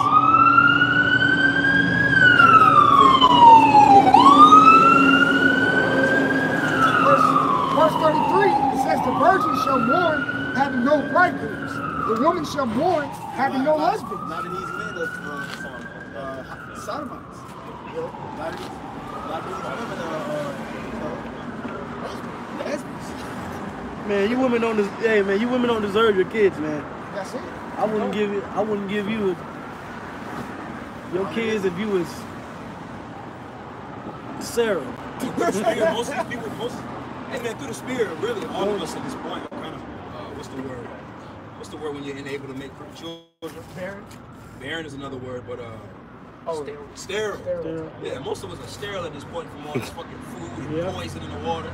Like children ain't being shooting blanks like a motherfucker. Shooting blanks. It says, I didn't know I could pull up. It says the woman shall mourn, having no husband. their daughters show more in having no helpers. So it's like, just like the brother was speaking on, you got this wicked ass holiday, the day Halloween that just passed. You got little children being abducted by randoms with no help. And you, like you said, the dude walked past 2-3 times, and scooped her up, and just kept it moving like nothing. Like the child was his. Yeah, I heard no help. He sexualized it, murder. Jake be doing that stuff too. Yeah, that was Jake. So I said you can't like we said out here when we got here. We can't talk that shit no more. How like, hey, that's Edomite shit. Oh man, white kids be bad. Man, no, these little nigga kids be bad as hell. All right, our people, we can't. There's shit that you can say 20 years ago. You can't say that shit. Yeah, you can. These Edomites have a smell. No, you niggas have a smell. Yeah, niggas do. Yeah. You are your father the devil. Right. Yeah. Because they follow Esau. They do Edomite stuff. You're gonna do things just like your dad. Bronze Edomites. Hey, times have changed too. I remember being a kid growing up. You either had to hold your damn parents' hand or walk in front of them so they can see you. You know, ain't none of that walking behind shit or going too far off the stoop.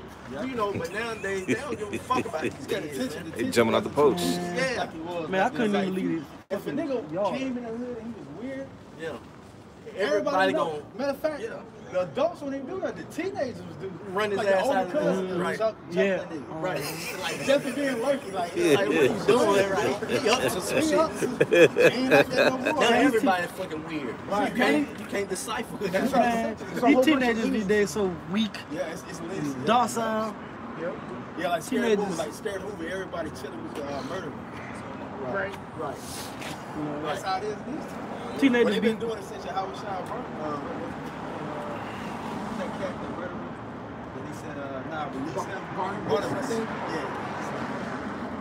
I gotta do something. teenagers be 17 with the mind of a 7-year-old. Wisdom of Solomon 4, and we're gonna start at the top, verse 1. And it says, better is it to have no children and to have virtue, for the memorial thereof is immortal, because it is known with Yahweh Shai with man.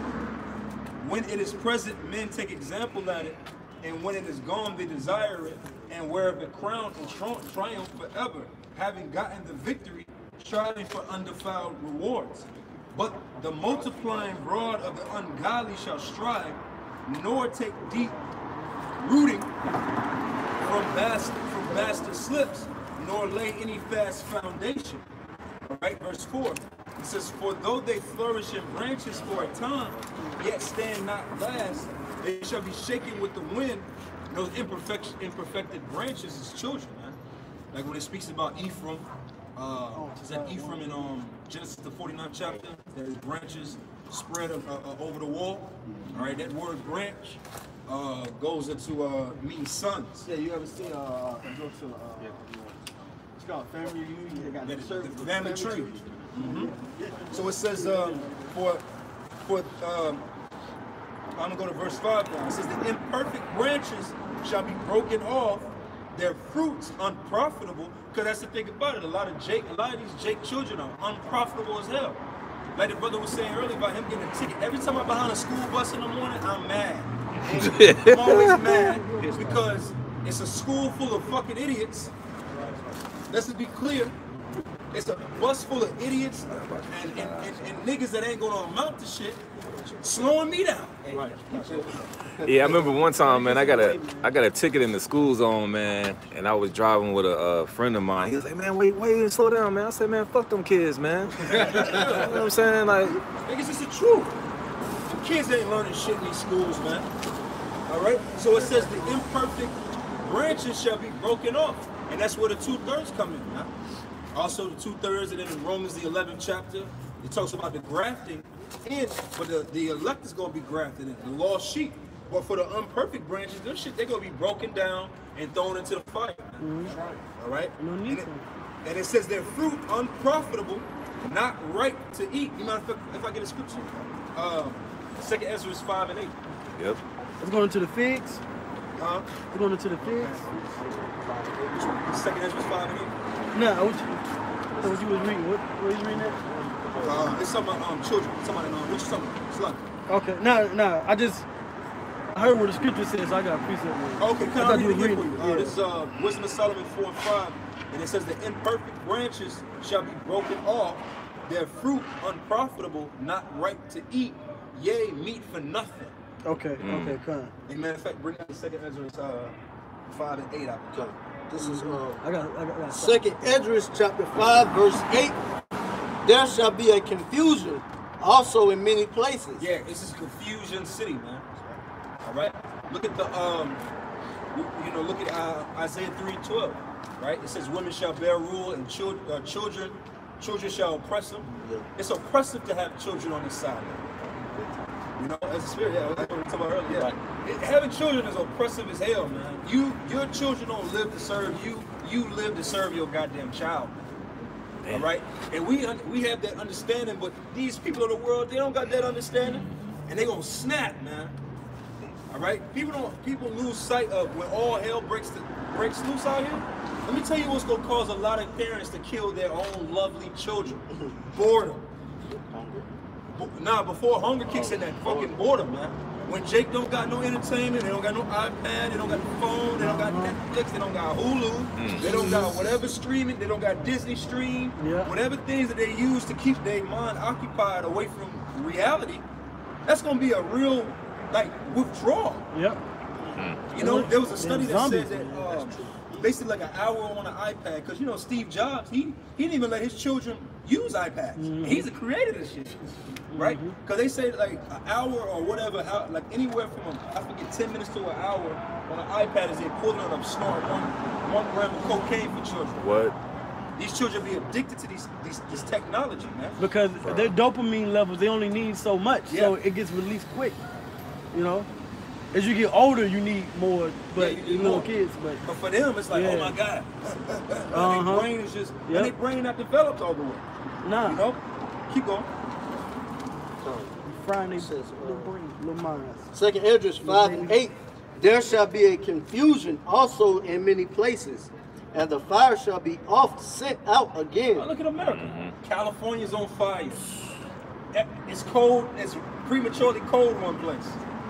All right. It's people rioting over here. Right. Food shortages over there. Hurricane here. It's just confusion, man. California look like the inside of a barbecue grill right now. You know, that's what it says on their monetary, on their dollar.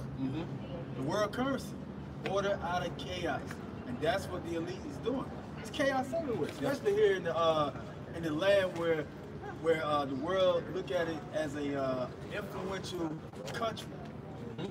America is only influential in abomination, degenerating issues. Yeah, but this ain't nothing but a drug infested, disease infested, stupid infested, you know? Right. Like this place is infested with everything negative, man. And man, it's like one event, a dude rode in the truck. Y'all remember this? He ran into a bus stop full of Jake, and he got off. I think I remember that. But it's confusion. It's confusion. Nevertheless, it's 1,001 examples of confusion. Right. All right, and like the scripture said, what? That a fire is sent out. That second, that's a fire is sent out. Ezekiel 94. That's why we got a man that cried aside for the abomination that we done. And the fire shall be oft sent out again, and the wild beasts shall change their places. Oh yeah, it's animal. Hey, a few weeks ago, what did you have? You had this snakehead fish. Yeah. That's no, it's a fish that looks like it has a snake head. And basically those fish are what's the word I'm looking for? Native. They're native to Asiatic countries, man. So here it is, you got this fish and they're telling you, hey, if you see it, basically they want to make a law to the point where if you see these snakehead fishes, that you need to take a picture of it, send it to the authorities, and kill it. They don't even want it to because it's out of its zone. Like the Lord has it where there's specific animals in specific places. There's certain spiders that are here that ain't over there. They're over there and vice versa. But I'll tell you about the destruction of the testing of the nuclear missiles in the ocean. See? That's causing a major confusion in the earth too as well. Yeah, animals are all out of the place. When the last time you seen birds fly down south? That used to be a thing, you know, getting around about this time and you see in the sky just be full of birds, man. When the last time you seen a patch of pigeons? And then you like with the bees, man, they're supposed to pollinate all types of flowers and plants and shit. Like you can be sitting on the deck of your house or like, you know, apartment over there. They'll be trying to like have a nest like under the wood part of the deck, you know what I'm saying? The whole earth is just out of course, man. The original purpose of animals. The whole original purpose of the earth is just defiled, man. I got a piece of that. Okay, come on. It says, and the wild beasts shall change their places, and minstrous women shall bring forth monsters. Yeah. Oh. Got all kind of crazy ass kids out here, retarded ass kids out here. There used to be a time 1,000 years ago, man, we wasn't retarded ass children coming out the womb like this, man. You know, the women we ate healthy, our bodies, the men was healthier. Because they don't tell you that. Everybody speaks about the side of the woman when the baby's in the womb and what she's doing. Hey, well, a lot of you men, man, your sperm and your DNA is tainted from the fucking way you live. The way that you eat, the way that you drink, your drugs of choice, that shit that throws your DNA off. So before you even plant seed, that's why these children are gone, man. All right, what did Tupac say about it? You can tell a lot of what did he say? What does thug mean? Something about how you treated children and shit like that. The hate you give. The hate you give is what is it? The hate you give little infants fucks everybody. Yeah, like these infants are fucked. This generation, like anybody with that mind frame of wanting this place to go another 5 years, wanting another 10 years, you're selfish and you're crazy. I don't want to see.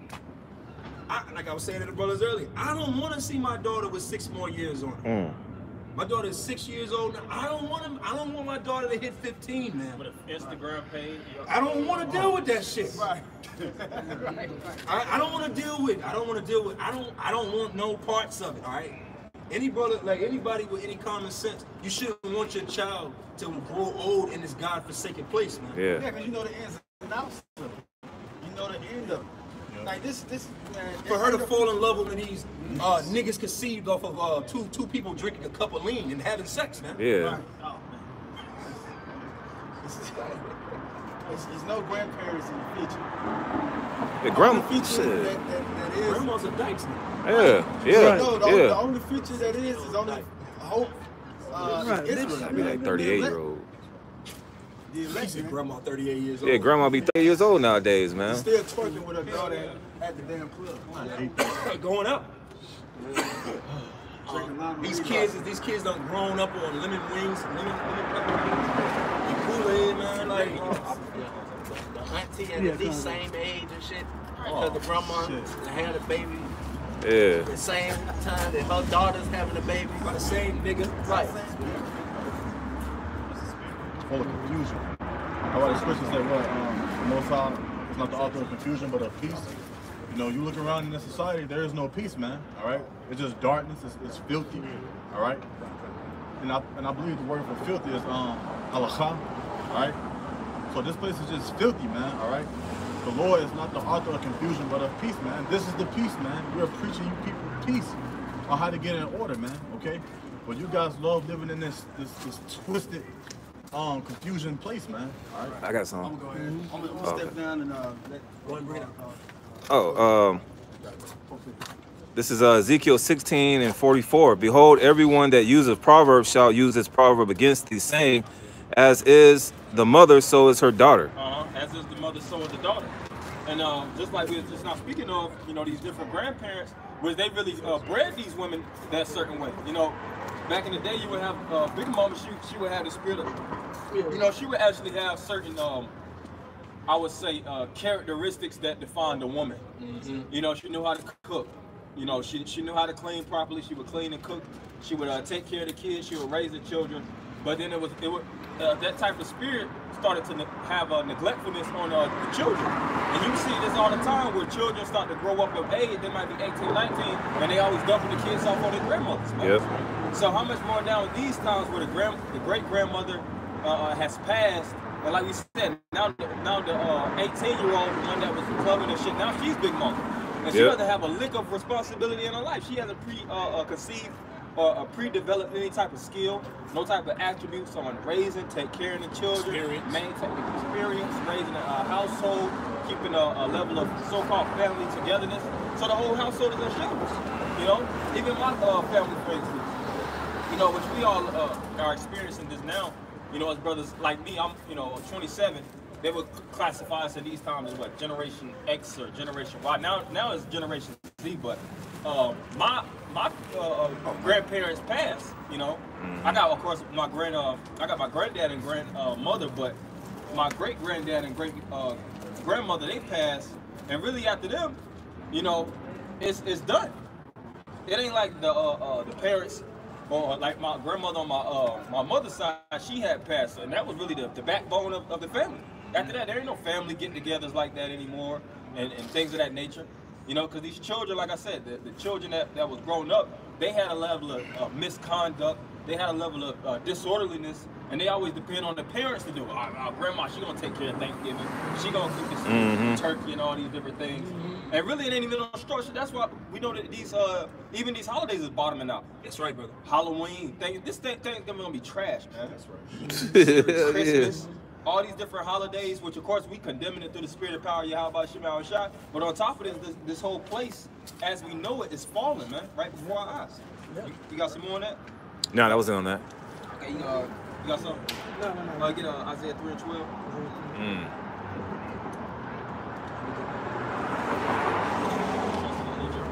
All right, this is Isaiah 3 and 12. As for my people, children are their oppressors, and women rule over them. Yeah, it said, as for my people, children are the oppressors and women rule over. And that's why it says that in Isaiah 29 was that the 16th verse about the surely turning of things upside down. Yep. You know, you can also hold Psalms 82 and 5. Because when a household is misstructured or is displaced, everything is anarchy, man. That's how we know it's really anarchy in the streets now.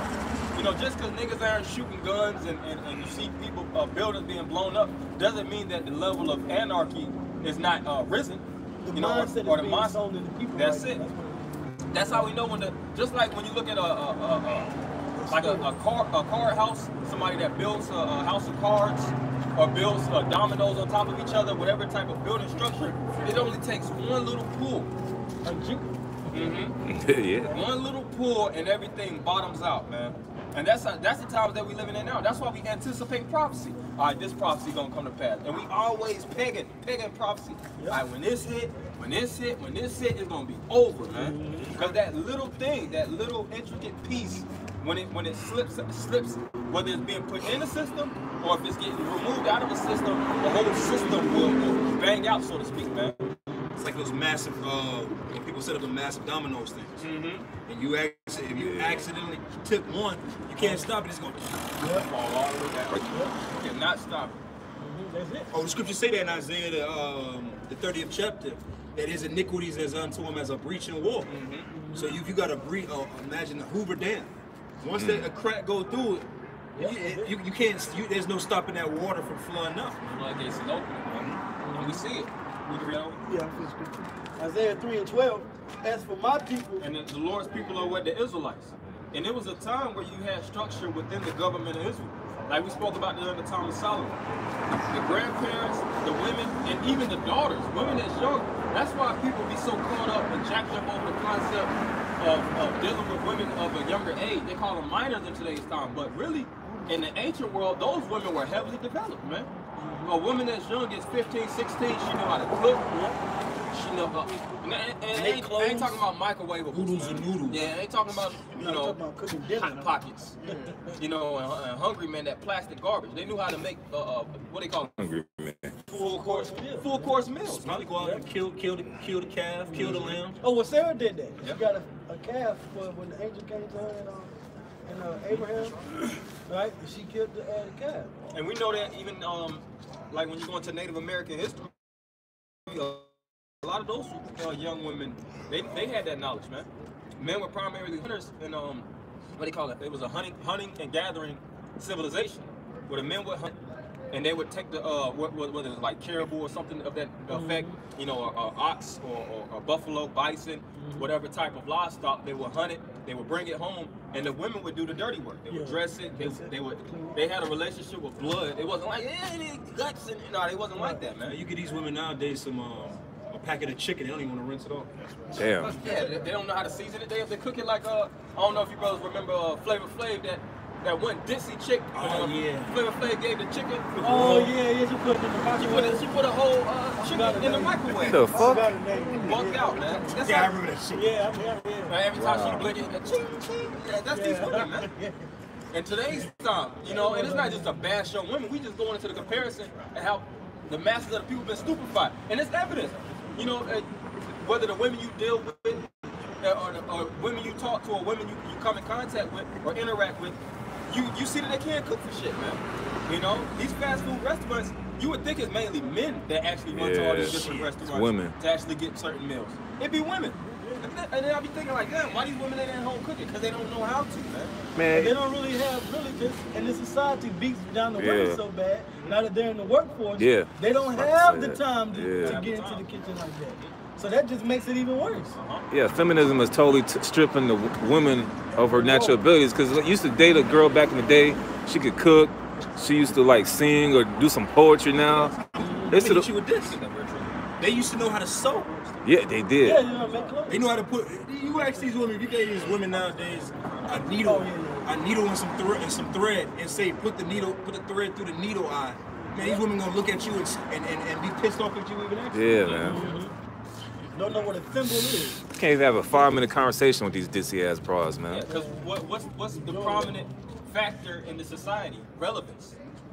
And sewing doesn't make you relevant in today's time. Cooking doesn't really make you relevant unless you got a platform where you're showing people like, hey, I cook this, or hey, I cook that. Right. Taking a picture of every damn meal that you actually prepared, and that's the type of energy that generates in people. That's, like I said, they have a certain void. It's not just cooking a hearty meal for the family. I just want to cook to make sure my daughter has a good meal. Different women that even on food stamps, you see the fridge is full of the Kool-Aid Jammer joints, the Capri Sun galore. Snacks on deck. Yeah, snacks on snacks, looking like I remember Lil Boosie did a video with his closet, showing his refrigerator. His refrigerator and pantry with snacks galore, man. That shit look like he had. One of you guys goddamn diabetes. Jake get money. Jake get money to be the nigga they never was. That's true. You know what I'm saying? To be the nigga they want to be. And it's the point of what we're saying is not just to get on Jake, but it's to drop how our people have been stripped from who they really are. How you cook, how you clean, how you take care of a household, how you take care of the economy. Raising children, all those dictate a nation, man. That is a nation, really. It's a culture. That's your heritage. Even when you look up that word culture on Wikipedia and you do a study on it, it goes back to the word cult, which means worship, and what defines worship. When you read the law, which shows you how to worship the Most High through the 613 law, statutes, and commandments, what's is in place in the law is ceremonial customs, how you should dress, which is shown in Numbers 15:38, how you should take care of food, what you should eat as a culture. You see, what women should do in certain times of whether their menstrual cycle or whether they have children and things of that nature, how to have children, where to have children, how long to stay away from the man while you're actually. See, all these things are important. You see, that's what defines who we are. You know, it's not just saying I'm an Israelite. Yeah, I'm an Israelite. It's way deeper than the title of Israel. Israel just means he is the prince of the power or prince of God. But what dictates or what shows or resembles, reflects you being a prince of God, showing characteristics and attributes of Yahweh Shah or Yahweh Shema Shah, which is showing reflections of the law, you know, as well as, of course, mercy, faith, and all these different things. But Yeah, well, I want to finish the scripture out. Isaiah 3:12, as for my people, children are their oppressors, and women rule over thee. O my people, they which lead thee cause thee to err, and destroy the way of thy paths. And this is what the brother was just talking about. The way of thy paths is what our culture, the way we're supposed to walk, what we're supposed to eat, what we're supposed to wear. All that dictates what a nation is, because your culture defines who you are as a people. That's why the Lord said in the law, it says if we were to keep these commandments, the people will say, oh, surely this is a wise, understanding people. Because look at the culture. Look at what they do. Their livestock and their crops are growing abundantly, while ours fall from time to time. These people, they have so much understanding on how the stars and the elements work. Meanwhile, we're worshiping the stars and the elements. You know what I'm saying? But it's our customs made us great, and that's what we fell away from. Because the people that rule over us now, they destroy that path. You know, but the Lord has us bringing it back to us. You know. I got a quick one. Yeah, this is Jeremiah 17:4, and it says, "And thou, even thyself, shalt discontinue from thine heritage that I gave thee." That's the path. And that word heritage goes into inheritance, which deals with your culture. Culture. Heritage is extremely important, man. Knowing where you come from. If they say, as the saying goes, if you don't know your past, then what is it? You're doomed to repeat it. Something. Or you don't know if you don't know where you came from, you don't know where you're going. Yeah, if you don't know where you came from, you don't know where you're going. And us following the so-called white man, I think somebody made that saying that you can never grow learning under your oppressor. Yeah. I think Malcolm X said something to that degree. He said, only a fool will let the enemy teach his children. Only a fool will let the enemy teach his children, which is extremely true. The scripture tells you that in Sirach. Yep. He that teacheth his child grieveth the enemy, and it speaks about how a man of your elk should teach you. What the hell is a white man teaching black children? He's gonna teach what? White supremacy. Yep. Right. If I'm teaching, as he should. I was about to say, if I'm teaching Edomites, I'm teaching white people to bow down unto the black man. That's right. When slavery took place and they had plantation Christianity, they would have the so-called blackface as the representative of the people, but he would teach white people's jargon, or he would teach white people doctrine. That's right. And you watch that on what? Birth of a Nation, and you've seen when Nat Turner started to actually learn the book, and he started to talk to that white preacher, and that white preacher tried to put some scriptures on him and sit him down, and he started to cut that white preacher. The white preacher, I think, slapped Nat Turner, man. Because that white preacher wanted to keep him down in that oppressive mentality, and it's going on now. That's why the things you watch on TV, and you might, since the internet came out, you surf things, you like, damn, man, that shit was on Nickelodeon? Yes. That white supremacy crazy shit they put out, and I remember that episode, but you didn't think nothing of it. But the so-called white man was deliberately programming you to think like a slave, to act like a slave, to be a slave, man. You got some more? Yeah, come. And it says, and I will cause thee to serve thine enemies in the land which thou knowest not. Yeah, and it said, I will cause thee to serve thy enemies. Our service is basically something when you bow down unto and subjugate yourself unto the will of the oppressor. Now, the so-called white man's service isn't just sweeping. You sweep those floors, you mop that kitchen. He wants you to actually degrade yourself. He gets off by actually seeing a man do things a woman should do, do things a boy should do. That's why, like he said, that's why he calls you boy. Here it is. A lot of times in slavery, the white man would be in his mid-20s. He might have took the plantation from his father. His father might have died from some type of disease, and he might be 20, 23 years old, and he took the inheritance of 40, 50-year-old slaves, and he calling them boy. Here this slave might be double his age, and he's calling him boy. And you think that's not doing something to a man's mind when you constantly being called boy or being treated like a child, talked down upon, like you ain't shit, condescendingly. Yeah, condescendingly, and they do that now on these jobs. Yeah, that's how we know like an employer is the same thing as ancient world or as a slave master, man. They talk down upon you. You can't tell who you gonna tell, the HR, or whatever department. They be talking slick, greasy too. Yeah, they be talking crazy. Like they got this energy, like they want to fight you or knock you out. Or really, go back to the whip. You think they can whip? Because the whip in today's time is the tongue. You know, was that the scripture speak about the power of the tongue? The tongue is a sword, but it's a weapon. They don't need an actual whip. All they got to do is, I mean, shit, like you just said, they already programmed to feel a certain way. Yeah, now they just tell you. Why you need a whip when Jake is already whipped into shape? Right. You know? Yeah. You just remind them. You keep reminiscing them. That's why it's always so many publications or articles of Gucci wearing blackface, or Louis Vuitton or whatever, Fendi or any of Burberry, whatever, H&M, yeah. And then they be like, well, we apologize. We didn't even know. You got a whole design nigga on your shirt, man. The whole design department that the upper, you know, the man just got to approve of. Yep. Come on, bro. These people know what they're doing, man. They're not stupid. This is like you said, it's a high luxurious fashion department. They know what they're doing. It's well thought out. It's extremely thought out. When you deal with fashion, they go into colors. They want the right tones. They want the right stitchings. Fashion is a very meticulous market. Yes. Mm-hmm. So for them to actually put blackface and all these different things, they're deliberately putting certain things in your face. And like I said, they just use that as, oh, we didn't know. We apologize. We'll take it off. We'll never do it again. But it's always, like I said, to remind you consciously or subconsciously that you ain't nothing but a nigga. Right. Like the Rosa Parks Barbie doll has blackface in the eyeballs. Oh yeah. Like it looks like a gleam, but when you look closer, it's a blackface. That's what. Okay, I saw that. I didn't see what it was. Okay. Yeah, I saw the tour. I'll stop you. Let me pull it back up. You see, all the way in the eye, you gotta look deep inside the eye to see blackface. What kind of crazy? And who's the one that's creating this crazy wild shit, man?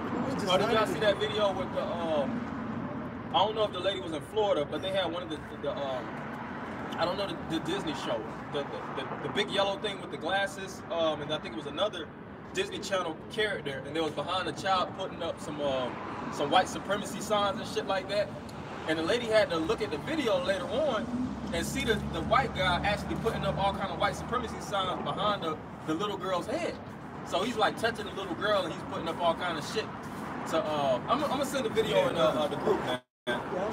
But man, these white people are the devil, man. Like they always show time and time again that they hate your guts.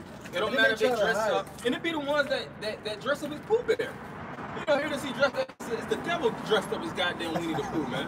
And you want your little nigga to go sit on his lap. And you know what, pedophiles, a lot of pedophiles and child people that get off on children, they take those roles of Santa Claus. They put themselves in positions to be around children. Yeah.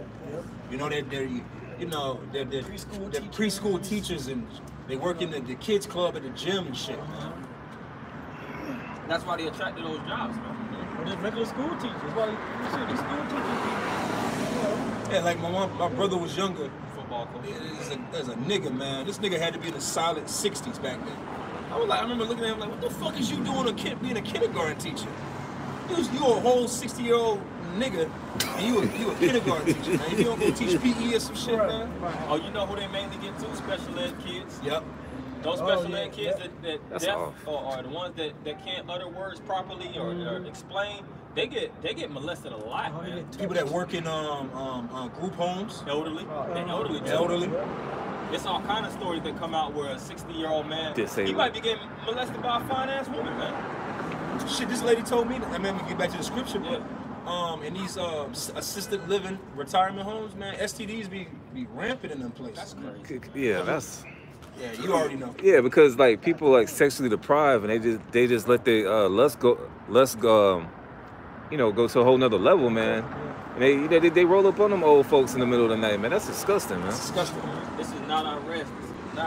This is a nightmare, man. I don't even want to sleep here. Fuck the rest of it. You know, I'm gonna finish it off for you. And it says, and I will cause thee to serve thine enemies, and the land which thou knowest not. For ye have kindled a fire in my anger, which shall burn forever. Yeah, we have to be in the system and we have to suffer, suffer alone. And I remember listening to this interview about this bugged out nigga Kanye West, and he was speaking about the things that I had to go through. He's like, man, of course. Oh yeah, you're like, of course I'm mentally. He was like, man, Kobe Bryant played, what he said, so-and-so amount of games, and he had all these different injuries, physical injuries, and I gotta go through all this different stuff in the media, this and that. You think I'm not gonna be mentally injured? This, that, and the other? Yeah. But really, I was gonna say, but the truth is, I say all that just to say, that's how we have to be in the truth. All these different things we read about, all these publications and articles, and videos and the things that we hear about, like you spoke about your child. You don't want your child to be raised in a society, man. You know, sometimes even parents or grandparents might pass. You be like, man, I'm glad they gone, man. They out they free, man. You don't even be like, man, don't hold it back, man. Why? Could have just stayed a couple months. Like, man, look, you free. You know? You look at it like, you got out of prison, man. That's why the Apostle Paul, when he spoke about death, he wasn't even tripping on it like that. He was like, really? To be honest, I want to get the fuck up out of here. And that was 2,000 years ago. That was 2,000 years ago. He was like, but for the sake of brethren, you know, brethren's sake, you know, mourning over me and things of that nature, I do what I need for on behalf of you. Yeah, that's right. And then he said, there was finally time for him to go. He wrote that last letter. He said, I'm ready to be offered. Yeah, because the place of judgment is under the sun. That's it. And when you go into the spirit world, it's number peace. That's right. Job the third, was it Job the 3rd chapter? Mm-hmm. Beautiful. That's a beautiful point. That was it on mine. Okay. Well, you can go back to what you Well, I was gonna read that Proverbs 31. Yeah, you can get it. You can bring it out there still. Yeah. Okay, this is Proverbs 31 and 10. And the reason why we're going into this is just going into the concept of, like I said before, the ancient style of living that we had, our ancient culture, which was a beautiful culture, man. You know, we feel so far away that we tend to forget how glorious we were as a nation. And Jake can't do nothing but embrace rap music. They think this is the hottest shit that ever came back. Jay-Z, that's the tightest nigga that ever touched the mic. And, like, man, that's how you know, because it's infested into the it's got into the whole world of Israel. You don't ever see where all the talent that Israel had. When you read it, was that 2nd Chronicles? It speaks about the congregation playing music so great that the chariots came. That the presence of the Lord was in the midst of that music, man. So we're a nation of musicians. But what does the nigga want to do when he gets the truth, man? He wants to do what? He wants to write raps, man. Why don't you? I want to see Jake perform a song in the spirit towards the Lord and play the violin. Play the piano. Do niggas not play the piano? Every nigga want to go to Pro Tools and have some goddamn nasty trap beat and talk about, I was shy. I don't want to hear that shit, man. He's riding a wave of trap. You know what I'm saying? Can you write a symphony? Write a symphony. You know what I'm saying? Do you know, nigga don't know brothers know instruments and orchestras, and you know notes. Can we see that part? Can a nigga still do a lesson on clef notes? In hell no. In Hebrew and make a Hebrew song, but no, a nigga want I was shy, ain't no weak Jew. The Lord ain't hearing that shit. That's why the Lord said in Amos the 5th chapter to take thy noise, the vials away from it. That Southside beat, man. Yeah. Some Metro Boomin. Like Metro Boomin made that shit for the club banger, man. Made it for the trap house, man. Yeah, for the trap house to put demons on motherfuckers, for them to kick back more shots of liquor, man. When they already had enough. You see? Yeah, that's fighting music. That's why we know that music has vibrations, man. But the vibration, like we were saying, and the spirit that we was in, it would intermarry with the Lord. The Lord actually was entertained by us as a nation. Did the Lord entertain with niggas in the trap? Busting guns? Let me go see what's going on. The Lord called it noise, man. Like, you gotta imagine the talent, having 20 men on the harp, have 50 women singers, drums. Drums with the men singers. You know what I'm saying? With the right beat, with the harmony, and then singing it to a point to where everybody's just relaxed. You know what I'm saying? That's what the Lord showed the president. It was like, you praising my name too? Shit, I ain't gonna lie to you. Last night I was listening to y'all don't judge, man. I listened to it's a hot song, man. Hey, Kirk Franklin, Melodies from Heaven, man. You listen to that. You listen to an audio of that. You listen to the audio of that. You think it's about 80 people singing, but when he perform it live, it's about 3-4 women, 3-4 men, him, a few instruments. It's a small band, but that spirit of like you say, when Jake get into it, and, you know, then you get the men, y'all hit that, you know, the baritones, the different. It's a vibration. Nowadays, everything is synthesized and created over a computer while niggas high on drugs, man. Yeah, and I was listening to a radio station, and they were speaking about natural instruments. They was like, man, you know, these electric instruments or these things that's made digital. It was like these instruments aren't even breathing. You know, which I was thinking, damn, you know, that's talking about, that's really going into the spirit of instruments. Spirit of it, yeah. You know, it's like, man, we don't, you know, these people get off by, you know, modernized instruments, like you said, doing things digitally, but these instruments aren't truly breathing. They're not living, like going to a live event, which we never been to those. You know, of course, like a live opera, or not opera, but just a live event where, I just use that as an example, you know, where you actually listening to the harp, or you listening to somebody naturally play the piano, you know, or all these different instruments and congruency, you know, for the most part, brothers here and there, but that's as a masses, you know, that's not culture of Jake. Right. But those type of things, that's the type of stuff that actually make you drop tears, man. Well, even, I'll say that even, well, shoot, back in the 60s and 70s, when artists would do concerts, they would have a live band with them to do the music. Yeah. Michael Jackson had a live band. But that's where family bands came about. That's why you had the Jackson 5. It's like, nah, you gonna sing, you playing the guitar, you on the drums, and then you might have the brothers that like, cause Jake was different, man. Like Prince.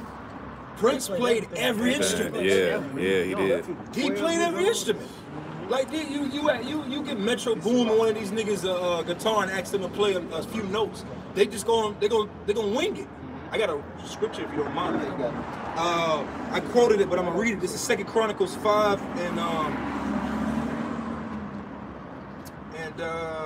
13, and it says, "And it came even to pass, as the trumpeters and singers were as one, to make one sound to be heard in praising and thanking the Lord. And when they lifted up their voice with the trumpets and cymbals and instruments of music," trumpets, the cymbals, and instruments of music, "and praised the Lord, saying," and Jake be going to Battle of the Bands thinking that's the shit, thinking that's the peak of where music goes. These men and women that actually played these different instruments, they were amazing, man. You know, David, through his playing of the harp, he was known to take big boy spirits off of the king, man. Taking demons off of men. Because demons can either invoke spirits to jump on you, or they can take them away. And in most cases now, the vibrations that is pushed out in the media is used to put demons on you. That's right. Yep. And it says, "And praise the Lord, saying, for he is good." Yeah, praise the Lord is saying, for he is good. Because it even makes you reminisce upon the Most High. It makes you meditate.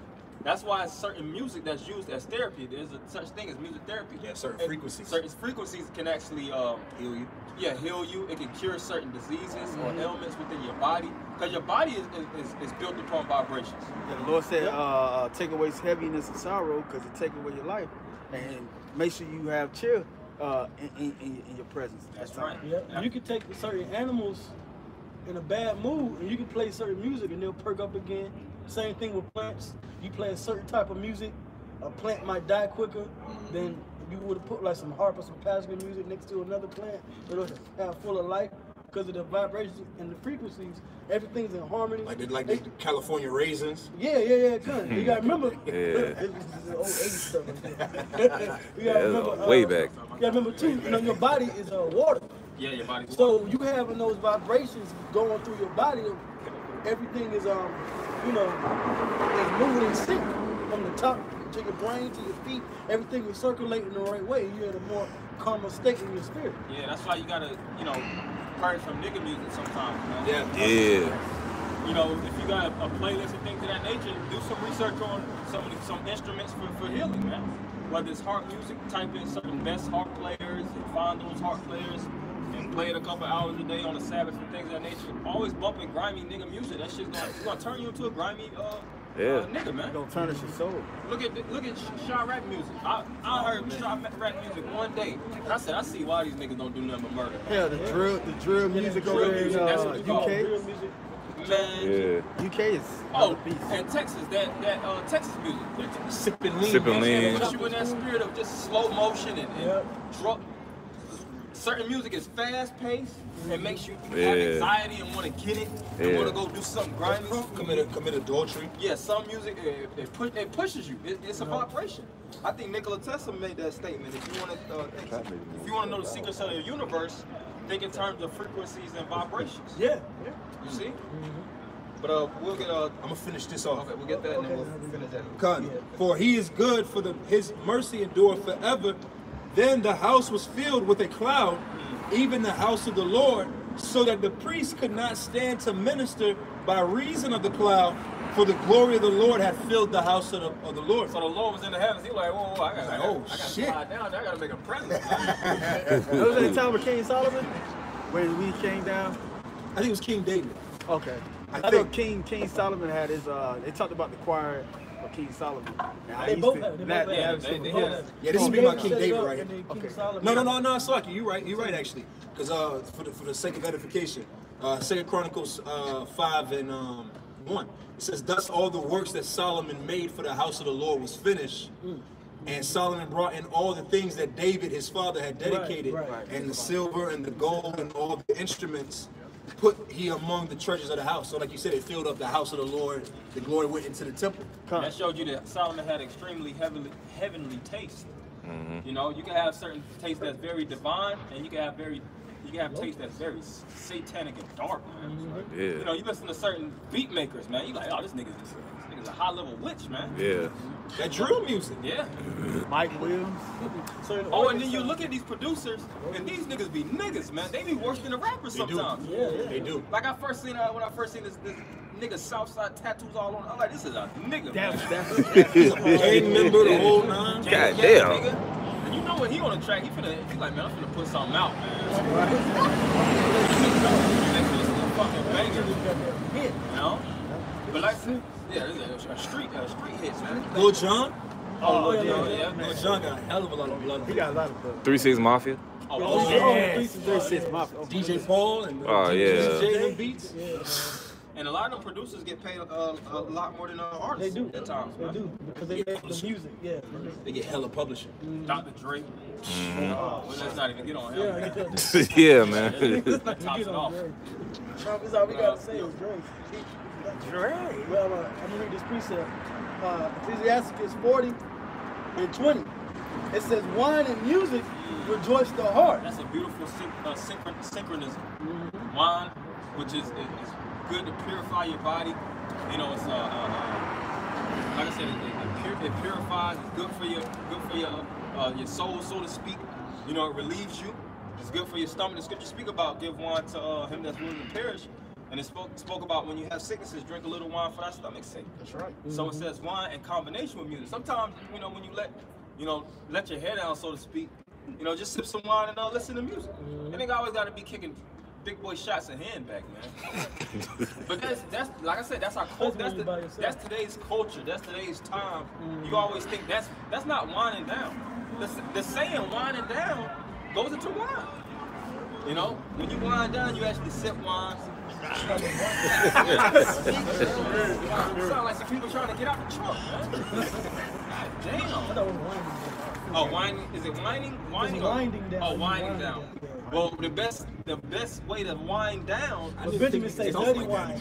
Oh, yeah, wine. Yeah. I didn't even think niggas stomp through the streets like that. Oh, niggas still stomping, man. God damn. That bass, the goddamn blowing you. And then the thing is, even with your ears, when your ears is always hearing that shit, you become deaf, man. Yeah, the hairs in your, that bass causes the hairs in your ear to lay flat. And you develop something that's called tinnitus. Because it's pushing them back, yeah. Or tinnitus, when you stop listening to music, and you be hearing that ringing sound like, yep. That's called tinnitus, man. Your ass going deaf. Your ass going deaf. But you go ahead. Go on. It says, wine and music rejoice the heart, but the love of wisdom is above them both. And the love of wisdom is above them both. So how much more wisdom, wine, and music, those things combined, that's what shows like a good spirit or a righteous spirit. You always combining yourself with good elements, I say. You know, not a nigga, you know, like when you talk to a nigga, he always got some nigga verse you know, bang out to you. There ain't no wise proverbs, you know. Instead of wine, Jake want to drink shots of liquor. Instead of good harmonizing music, They want to listen to rap or hip hop. You know, I said we listen to. It ain't like we being hypocrites. We listen to it too at times, of course. You know, but we know where our culture lies. That's the thing about it. I got one. We'll close with that. I just had a little bit more. Right. It says, verse 21, the pipe and the psaltery make sweet melody, but a pleasant tongue is above them both. Yeah, and the pipe and the psaltery. And a lot of times, you know, you read about a pipe and a psaltery. Like if somebody had laid out the instruments in the Bible, and then you be like, which one is the psaltery? Which one is the pipe? Which one is the cymbal and all these different instruments? You wouldn't know which is which. I know, I probably wouldn't know. That's why you got to look into these things. Yes. And you have to identify them, see how they sound. Like if somebody would actually have the sound, all right, which one is that? Which sound is that? Which sound is that? In most cases, most brothers wouldn't know. But that's why it's good to go into these things. Like people that's in France and certain people that's in Europe, they'll play these instruments on the street and they get paid good money from it. Yeah. Because it invokes such a good vibration. Yeah. And that was the overall point. But you can go ahead. I got one. I'm gonna close it back up to what he read. Ecclesiastes 8:15, and it says, "Then I committed mirth, because a man have no better thing under the sun than to eat and to drink and to be merry." Eat, drink, and to be merry. There's no better thing, you know. And I agree to that. Eating a good meal, drinking some good drink, and just listening to some good music, there ain't nothing better. Especially after work. Especially if you got some box on the end of it all. Yeah, some box on the end. That's the Lord. And that's all Jake wanted at the end of the day. You know? I got priests. Hold on, don't finish this off. We go. And to be married, for that shall abide with him of his labor the days of his life, which Yahweh Hashem Yahushai giveth him under the sun. And Solomon, even though he was a Epicurean type of individual, I'm just using that term, but he also, I would say a Stoic, but he actually took certain pleasures. He was a man of pleasure also. He liked things in the world. He liked drinking. He liked, sex. Music. He liked sex. He was basically like of both worlds. He was a Stoic, but he had the Epicureanism about him too. That's what made him the wisest man. That's what made him the wisest. Because he said he tried both worlds. You see? But as his conclusion, just drinking, chilling, and listening to the words of the Lord, like he said, righteousness from wickedness is light unto day. So, for brother, just stay in the spirit and just stay as close to the Lord and actually do and follow the things that he describes what a man of the Lord should do. Like I said, whether it's sipping wine, it ain't for all, bro. Everything ain't for everybody. You know what I'm saying? Tapping into yourself, tapping into you. Listening to certain music and things of that nature to take certain demons off you to relieve your spirit, so you don't always be pent up and always, they're going crazy in the society, man. Tap into you as an Israelite, and as you search, you find yourself. That's right, brother. That's right. That's right. A lot of Jake, they in Israel, but it's true soul search. It's shallow. So with that, we're gonna end it by giving all praise, honor, and glory to Yahweh Ba'Shem, Yahweh Shai Ba'Shem Rakakadash. Double honor to the apostles and elders of Great Millstone. Shalom. Shalom.